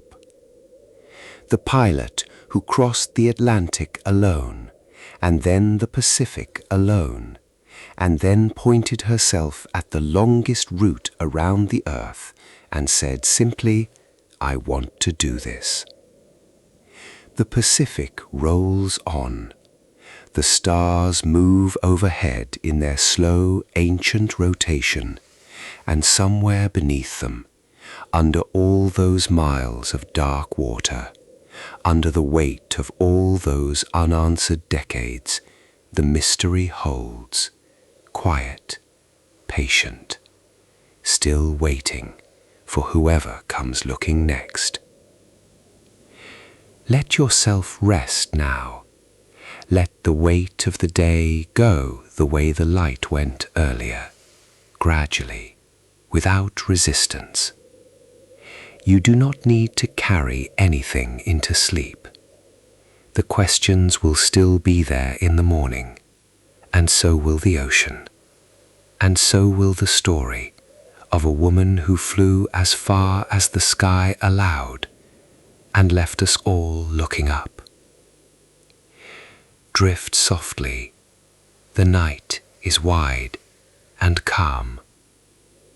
There is a particular kind of childhood that produces a particular kind of adult, one shaped by the combination of intellectual freedom and emotional insecurity, by the experience of moving often and belonging nowhere permanently, by the necessity of building an interior world rich enough to be self-sustaining when the exterior world offers no reliable continuity. This was Amelia's childhood, and the adult it produced was someone who needed, perhaps more than ordinary people need, the experience of being competent, of doing hard things and doing them well, of being able to point to the sky and say, "I went there, I flew that distance, I crossed that ocean. These are things I know how to do." The early childhood in Atchison was also marked by a kind of social freedom unusual for the era. Her grandmother, who raised her in those first years, was progressive in ways that her neighbors sometimes found alarming. She allowed Amelia and Muriel to play outdoors in bloomers rather than dresses. She encouraged their reading. She permitted them a rough-and-tumble physical childhood that the conventional wisdom of the time associated with boys, but that the grandmother, perhaps ahead of her era, simply associated with healthy children. Amelia absorbed this freedom the way soil absorbs water, quietly, thoroughly, so that it became part of what she was made of, rather than something she merely possessed. When the family situation deteriorated and the moves began, Amelia carried that interior confidence with her. She was the new girl at school over and over again, year after year, in different cities with different children who had already formed their friendships and their hierarchies and their casual assumptions about who was who and what was what. She was almost always the outsider. She learned to be comfortable in that position, or at least to manage it, to find in it a particular kind of freedom. If you are always the new person, you are always unencumbered by others' expectations, always able to define yourself fresh. She excelled at science and mathematics when most girls of her era were steered firmly away from both. At Hyde Park High School in Chicago, where she graduated in 1916, her science teacher noted her particular aptitude for physics, for understanding the behavior of physical systems, for thinking in terms of cause and effect and force and motion. These were not, in 1916, subjects that a young woman of good family was expected to pursue with any seriousness. Amelia pursued them anyway, not as acts of defiance, but as simple expressions of interest. She wanted to know how things worked. Planes, it would turn out, were things that worked in ways she found endlessly compelling. She saw her first airplane at the Iowa State Fair when she was 10 years old. She was not particularly impressed. It was, she later wrote, a thing made of rusty wire and wood, and she could not see what all the fuss was about. This memory is charming, partly because of its contrast with what would come. The indifferent 10-year-old at the state fair, and then the 23-year-old who felt the wheels leave the California ground and knew with total certainty that flying was the thing she had been building toward without knowing it. There is something in that gap between the unimpressed child and the transformed adult that speaks to something true about how people find their callings. They are not always obvious. They do not always announce themselves with appropriate fanfare. Sometimes you walk past the thing that will define your life and think mildly that it is not very interesting, and then years later it reaches back and takes you by the hand. To understand what Amelia Earhart's flying career actually meant in its own time, it helps to understand something about the world of early aviation in America, and about what it cost a woman to enter that world. The 1920s were the wild years of American aviation. The airplane had been demonstrated as a practical weapon in the First World War. And after the war, hundreds of surplus military aircraft were sold off cheaply, flooding the market with inexpensive planes and creating a class of barnstormers, former military pilots who took their planes on the road, landing in farm fields and small-town fairgrounds, selling $5 rides, performing dangerous aerial tricks to draw crowds. Aviation was not yet a respectable industry. It was a spectacle, a form of entertainment, something between a circus and a dare.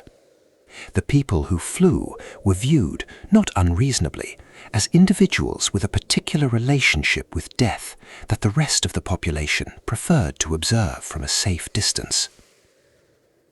Women who flew were viewed with a mixture of admiration and pity. There was something admirable about their nerve, certainly. But there was also a widespread assumption that flying was essentially too dangerous for women, too physical, too mechanical, too closely associated with the masculine virtues of aggression and technical competence that the culture of the era placed firmly on the male side of the gender ledger. Flying schools often declined to teach women. Airports sometimes refused to allow women to fuel or maintain aircraft. Insurance companies routinely denied coverage to female pilots or charged them extraordinary rates on the assumption that they would crash more frequently. These obstacles were not abstract. They were the specific daily texture of what it meant to pursue aviation as a woman in 1921.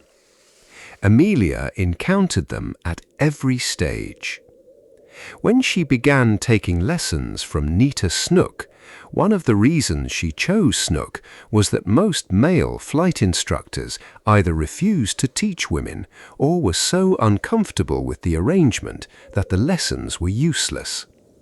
Snook, who was young and pragmatic and had her own considerable experience of being told she couldn't do what she was doing, was simply a better choice. Amelia bought the Canary with money she had earned herself, partly from flying stunts at air shows, appearing as a stunt flyer and doing the kinds of aerial maneuvers that drew crowds and paid in cash. This was not prestigious work. It was work that confirmed in the minds of many that she was the kind of woman who did not know her place. She found she did not much care what those minds thought. The air show circuit was, despite its rough edges, genuinely useful. It put her in front of pilots who were among the best in the country, former military aviators, men who had learned to fly in combat conditions and who had since become extraordinarily skilled at reading weather, managing failing equipment, and pushing aircraft to the limits of their performance. From these men she absorbed, by proximity and observation and careful attention, a working knowledge of the technical aspects of high-performance flying that no classroom instruction could have provided. She was not merely accumulating hours. She was becoming, year by year, genuinely good. She also became part of a small but growing community of women aviators who were collectively building the argument that women belonged in the cockpit. These women knew each other, supported each other, competed with each other, and understood that their individual flights were collective evidence for a shared cause. When Amelia set a women's altitude record in 1922, it was not just her personal achievement. It was a number added to a growing body of proof. Expansion C for Section 7, the daily reality of the world flight. What the dispatches and radio logs of the world flight do not fully capture is the physical reality of being inside that plane for weeks of continuous long-distance flying. The Lockheed Electra was, by 1937 standards, a comfortable aircraft. It had an enclosed cockpit, which meant Amelia was not sitting in the open wind the way she had in the biplanes of her barnstorming years. It had a heater, which worked intermittently. It had enough room for the navigation station behind the pilot seat, where Noonan would sit with his charts and his sextant and his chronometers, doing the patient arithmetic of oceanic navigation. But flying 22,000 miles in a small twin-engine aircraft is not comfortable in any ordinary sense of the word. The noise of the engines is constant and pervasive, a vibration that seeps through the airframe and into your body over the course of hours and days. The seats, however well padded, become instruments of progressive discomfort after the first few hundred miles. The view out the windscreen changes only as slowly as the landscape changes, which over much of the route means not at all. Ocean becoming ocean, desert becoming desert, jungle becoming more jungle. Sleep becomes a negotiated resource. On shorter legs, The 2 or 3 hour hops across Africa, for example, there was no particular need to manage fatigue. You landed, you rested, you took off again. But the longer legs, the ones that stretched toward 8 or 10 or 12 hours, required something more. Earhart and Noonan both understood the dangers of fatigue in a cockpit. The narrowing of attention, the slowing of reaction time, the small perceptual errors that accumulate when the brain has not rested. They managed it as best they could, taking turns monitoring the plane during level cruise if the conditions allowed, catnapping in shifts. The food situation was similarly improvised. Long-distance aircraft of the era did not have galleys. Earhart ate what she could pack and carry. Tomato juice was a staple because it provided calories and moisture and stayed reasonably well in the heat of a cockpit at altitude. Solid food was simple and portable. The appetite tends to diminish at altitude, partly from the physical discomfort and partly from the concentration required to keep the plane safe, and both Amelia and Noonan were probably eating less than their bodies required throughout much of the journey. Along the route, there were meals on the ground, genuine meals, eaten in the houses of colonial administrators or the dining rooms of small hotels, or the homes of airport operators who had been asked to expect the famous American Aviator and to have something ready.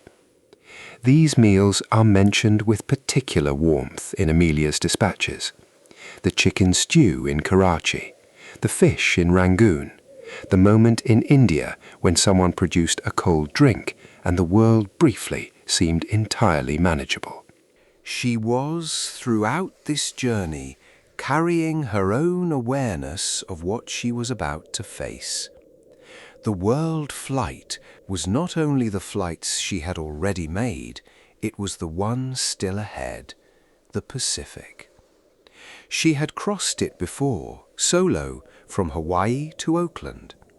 But she had crossed it flying west to east, with Hawaii at her back and California ahead, and she had done it rested, in a fresh plane, without 22,000 miles of prior flying behind her.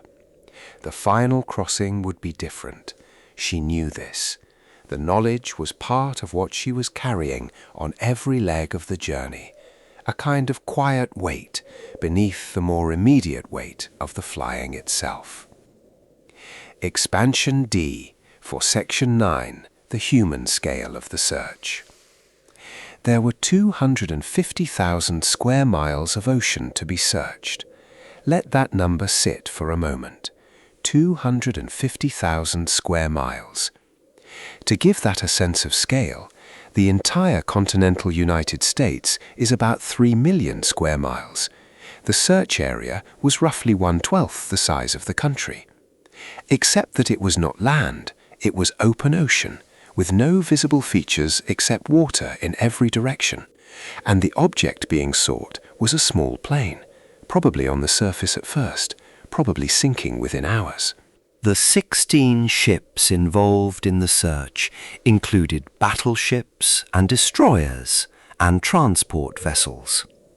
The 65 aircraft flew patterns over the water, dropping low when something caught a crew member's eye, a color, a reflection, a shape, and finding again and again nothing that could be confirmed as wreckage or survival evidence. The US Navy spent more money on this search in the summer of 1937 than it had spent on any previous peacetime search and rescue operation. It was, in practical terms, a statement about how much Amelia Earhart had come to mean to the country, not just as a celebrity, but as a symbol of something worth the expenditure of significant national resources. The search was also coordinated with remarkable logistical complexity for its time. The ships communicated by radio, updating one another on their positions and on the grid squares they had covered. Aircraft were launched from carriers and from the decks of large surface ships, flew their patterns, returned, refueled, and launched again. At night the ships shone their lights and sounded their whistles against the darkness of the Pacific, adding sound to the visual search in the hope that if anyone was on a life raft nearby, they would hear and respond. Nobody heard anything. Nobody saw anything.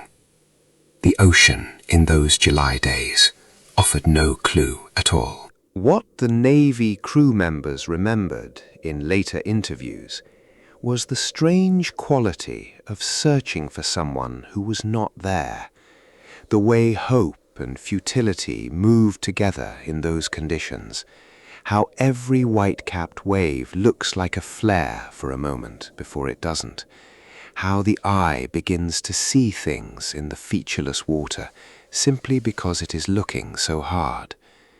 The human brain is a pattern recognition machine. In an ocean with no patterns, it will make them.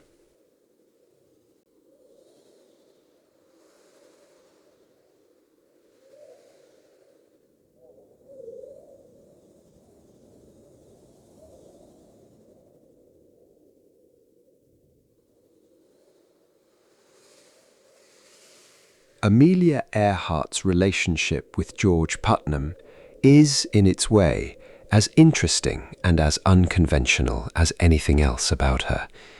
He was a publisher, a promoter, a man of genuine intelligence and considerable ambition, who recognized in Amelia not just a famous woman, but a genuinely compelling public figure. He organized her 1928 flight. He then managed her career, booked her speaking engagements, arranged her book deals, negotiated her endorsement contracts. He was, in the language of a later era, her publicist and her manager, and eventually her husband, a sequence that was noted by observers at the time as somewhat unusual in its ordering. They married on February 7th, 1931. Amelia had declined his proposals multiple times before accepting. The letter she wrote him on the morning of their wedding is one of the most remarkable documents in the Earhart archive, not because it is romantic, but because it is so unromantically direct about what she needed and what she could not promise. She told him that she felt the marriage bond was irksome to independent spirits in its conventional form. She told him she could not guarantee that she would not fall in love with someone else at some point.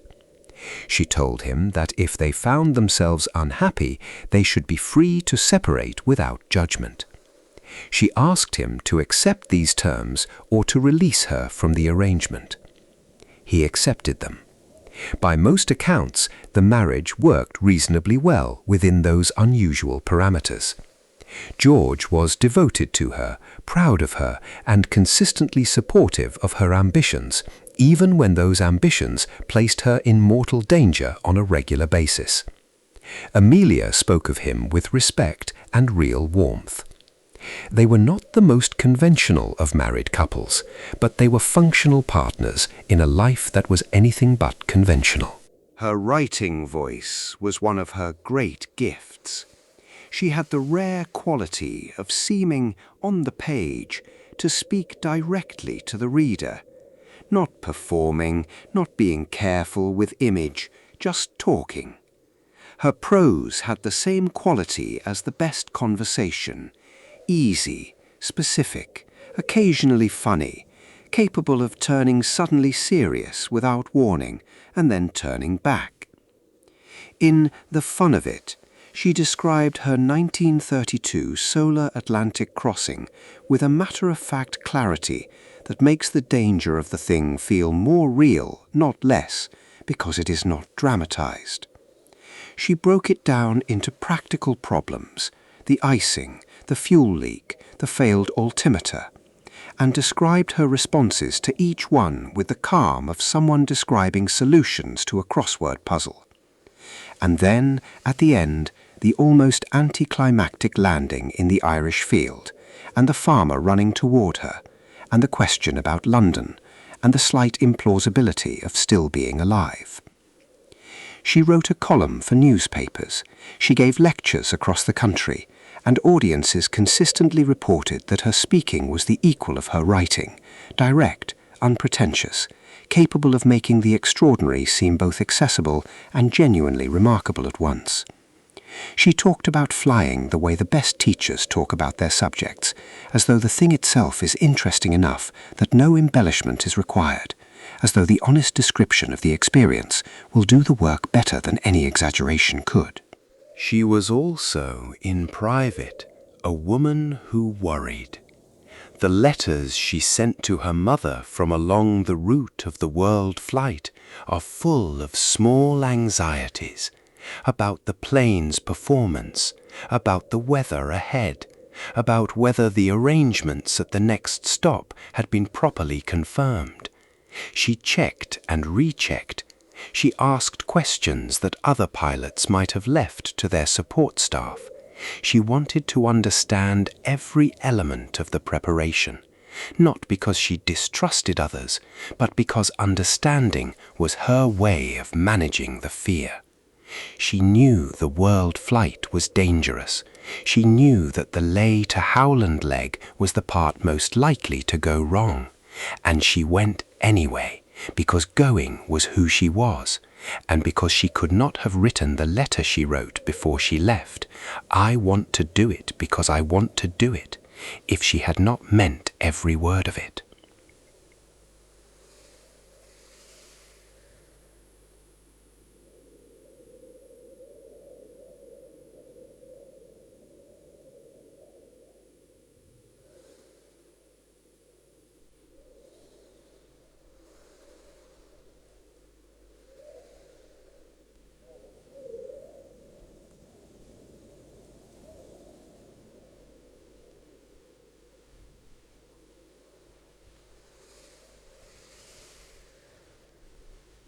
Amelia Earhart flew over it alone once in daylight, and she flew over it with Fred Noonan in the final hours, first in darkness and then in the growing light of morning.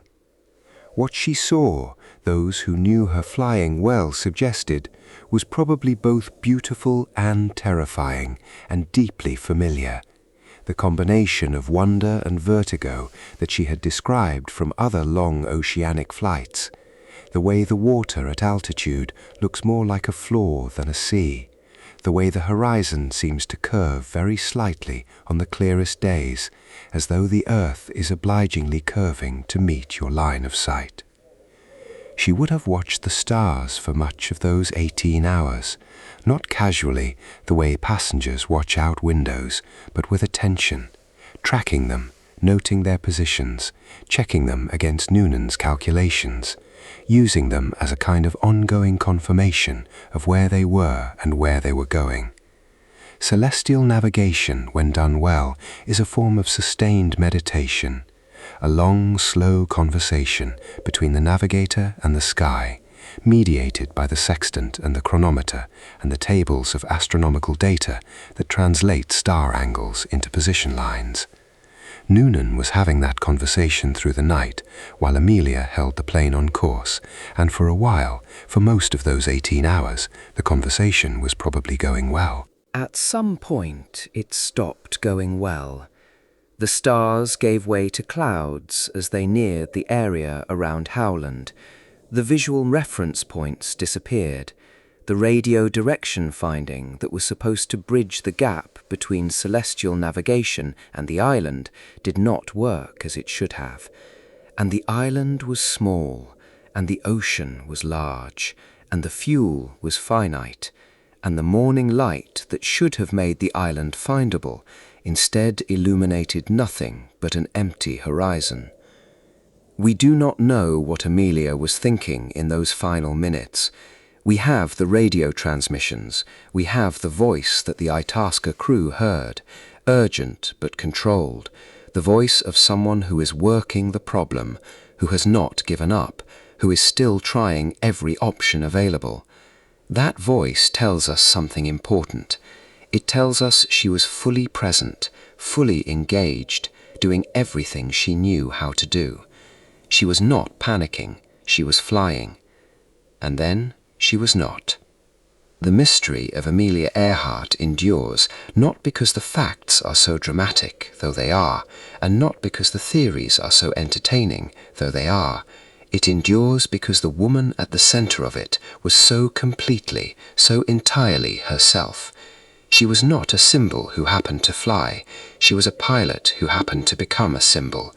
And the pilot was always more interesting than the symbol, always more real, always more worth knowing. The questions we ask about what happened to her are underneath the surface, questions about what happens to people who live fully and reach far and trust the sky to hold them. The sky held her for a long time, for longer than anyone who told her she couldn't probably expected. And then it didn't. To truly feel the weight of what Amelia and Fred Noonan were attempting on that final leg, it helps to understand the navigation technology available to them in 1937, and to understand with equal clarity what was not available. There was no GPS. There was no satellite navigation of any kind. There were no ground-based radio beacons in the open Pacific.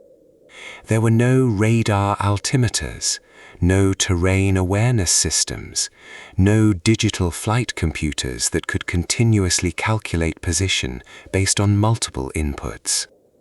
What they had was what ocean navigators had always had, refined over centuries of hard-won experience at sea.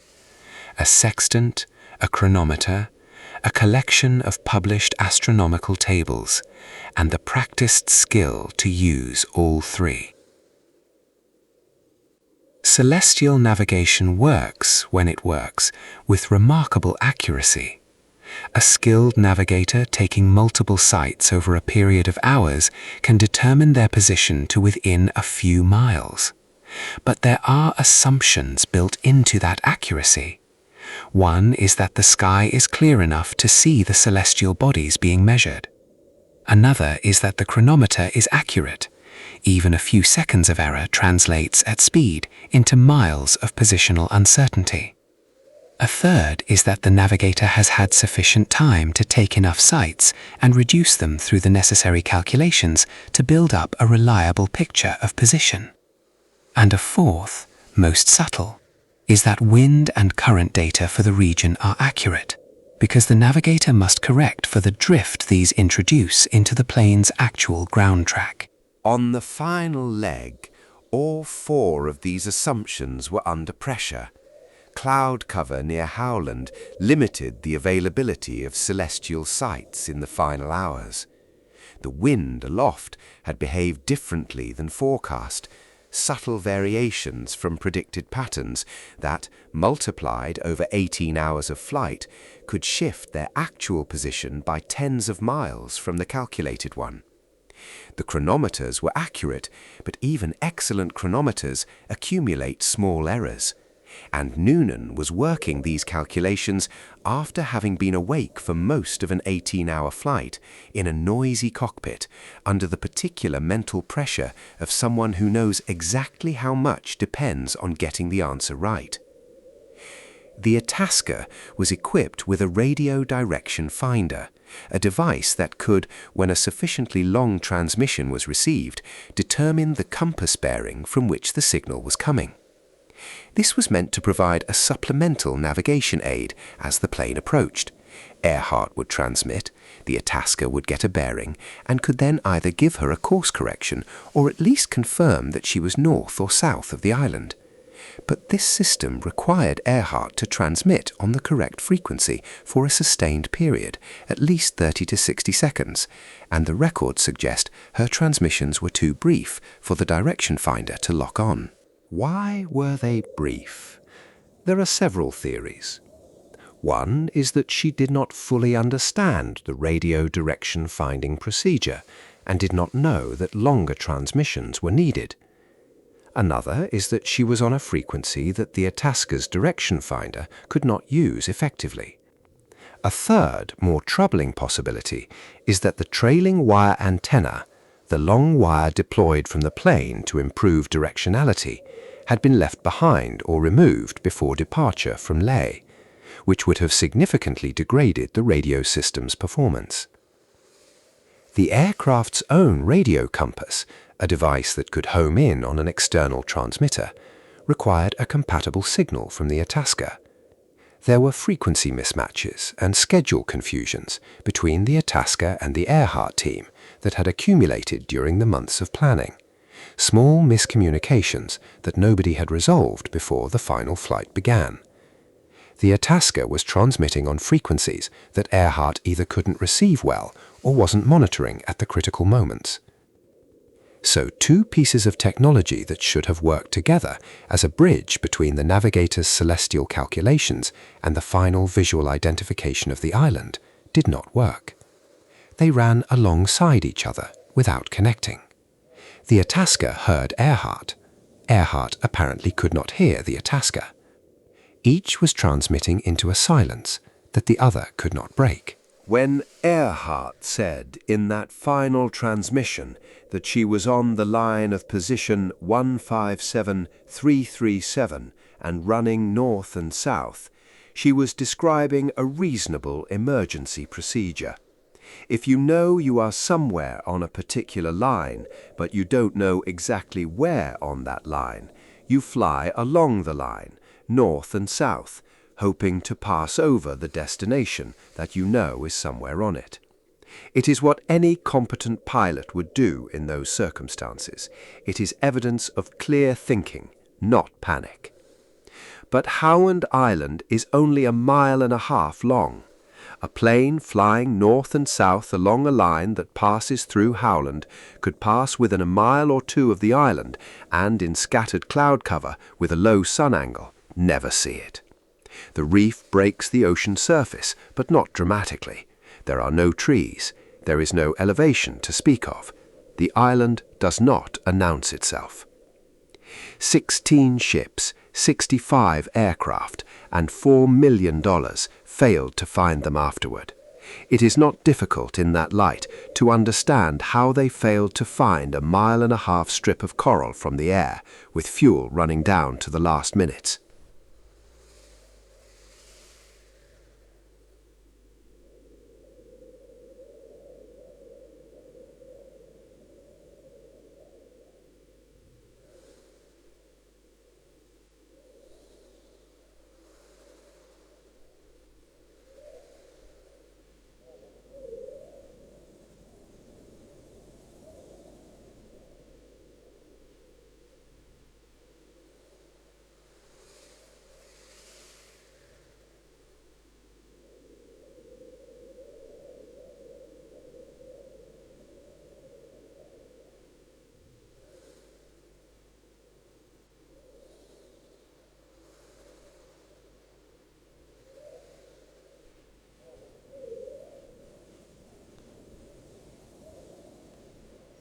The world in 1937 was a world beginning to feel the approaching weight of a second Great War.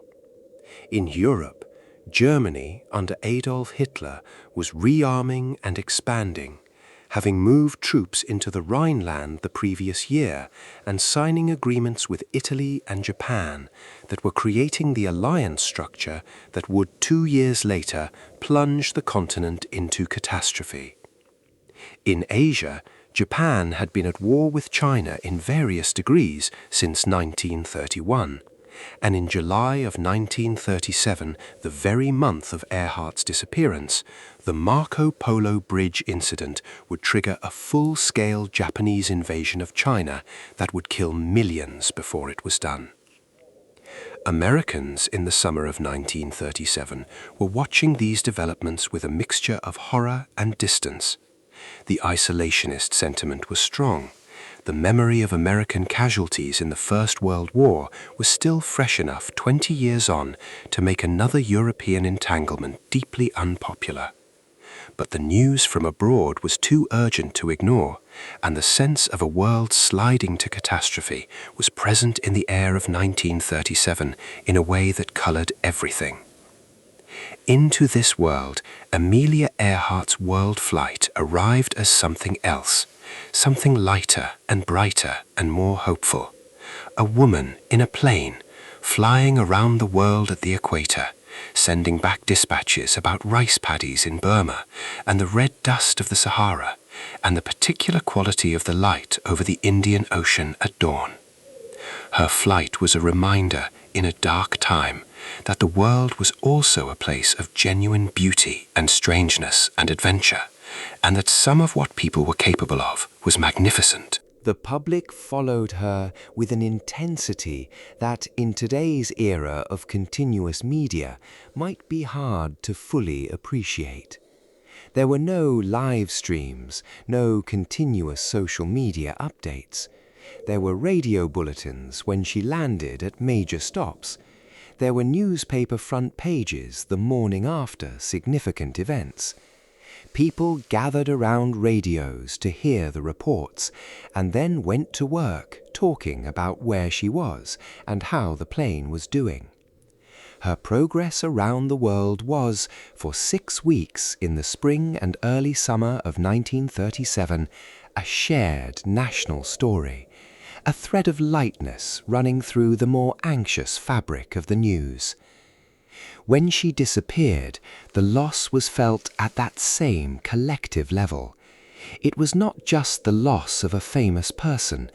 It was the interruption of a story that people had been living in alongside their own lives. The world flight was supposed to end in triumph. Instead, it ended in silence, and the silence echoed through the culture in ways that the records of August and September 1937 make clear. The condolence letters to George Putnam, the newspaper editorials, the spontaneous memorials at airports around the country. People who had never met her felt the loss as personal. That is the measure of what she had become.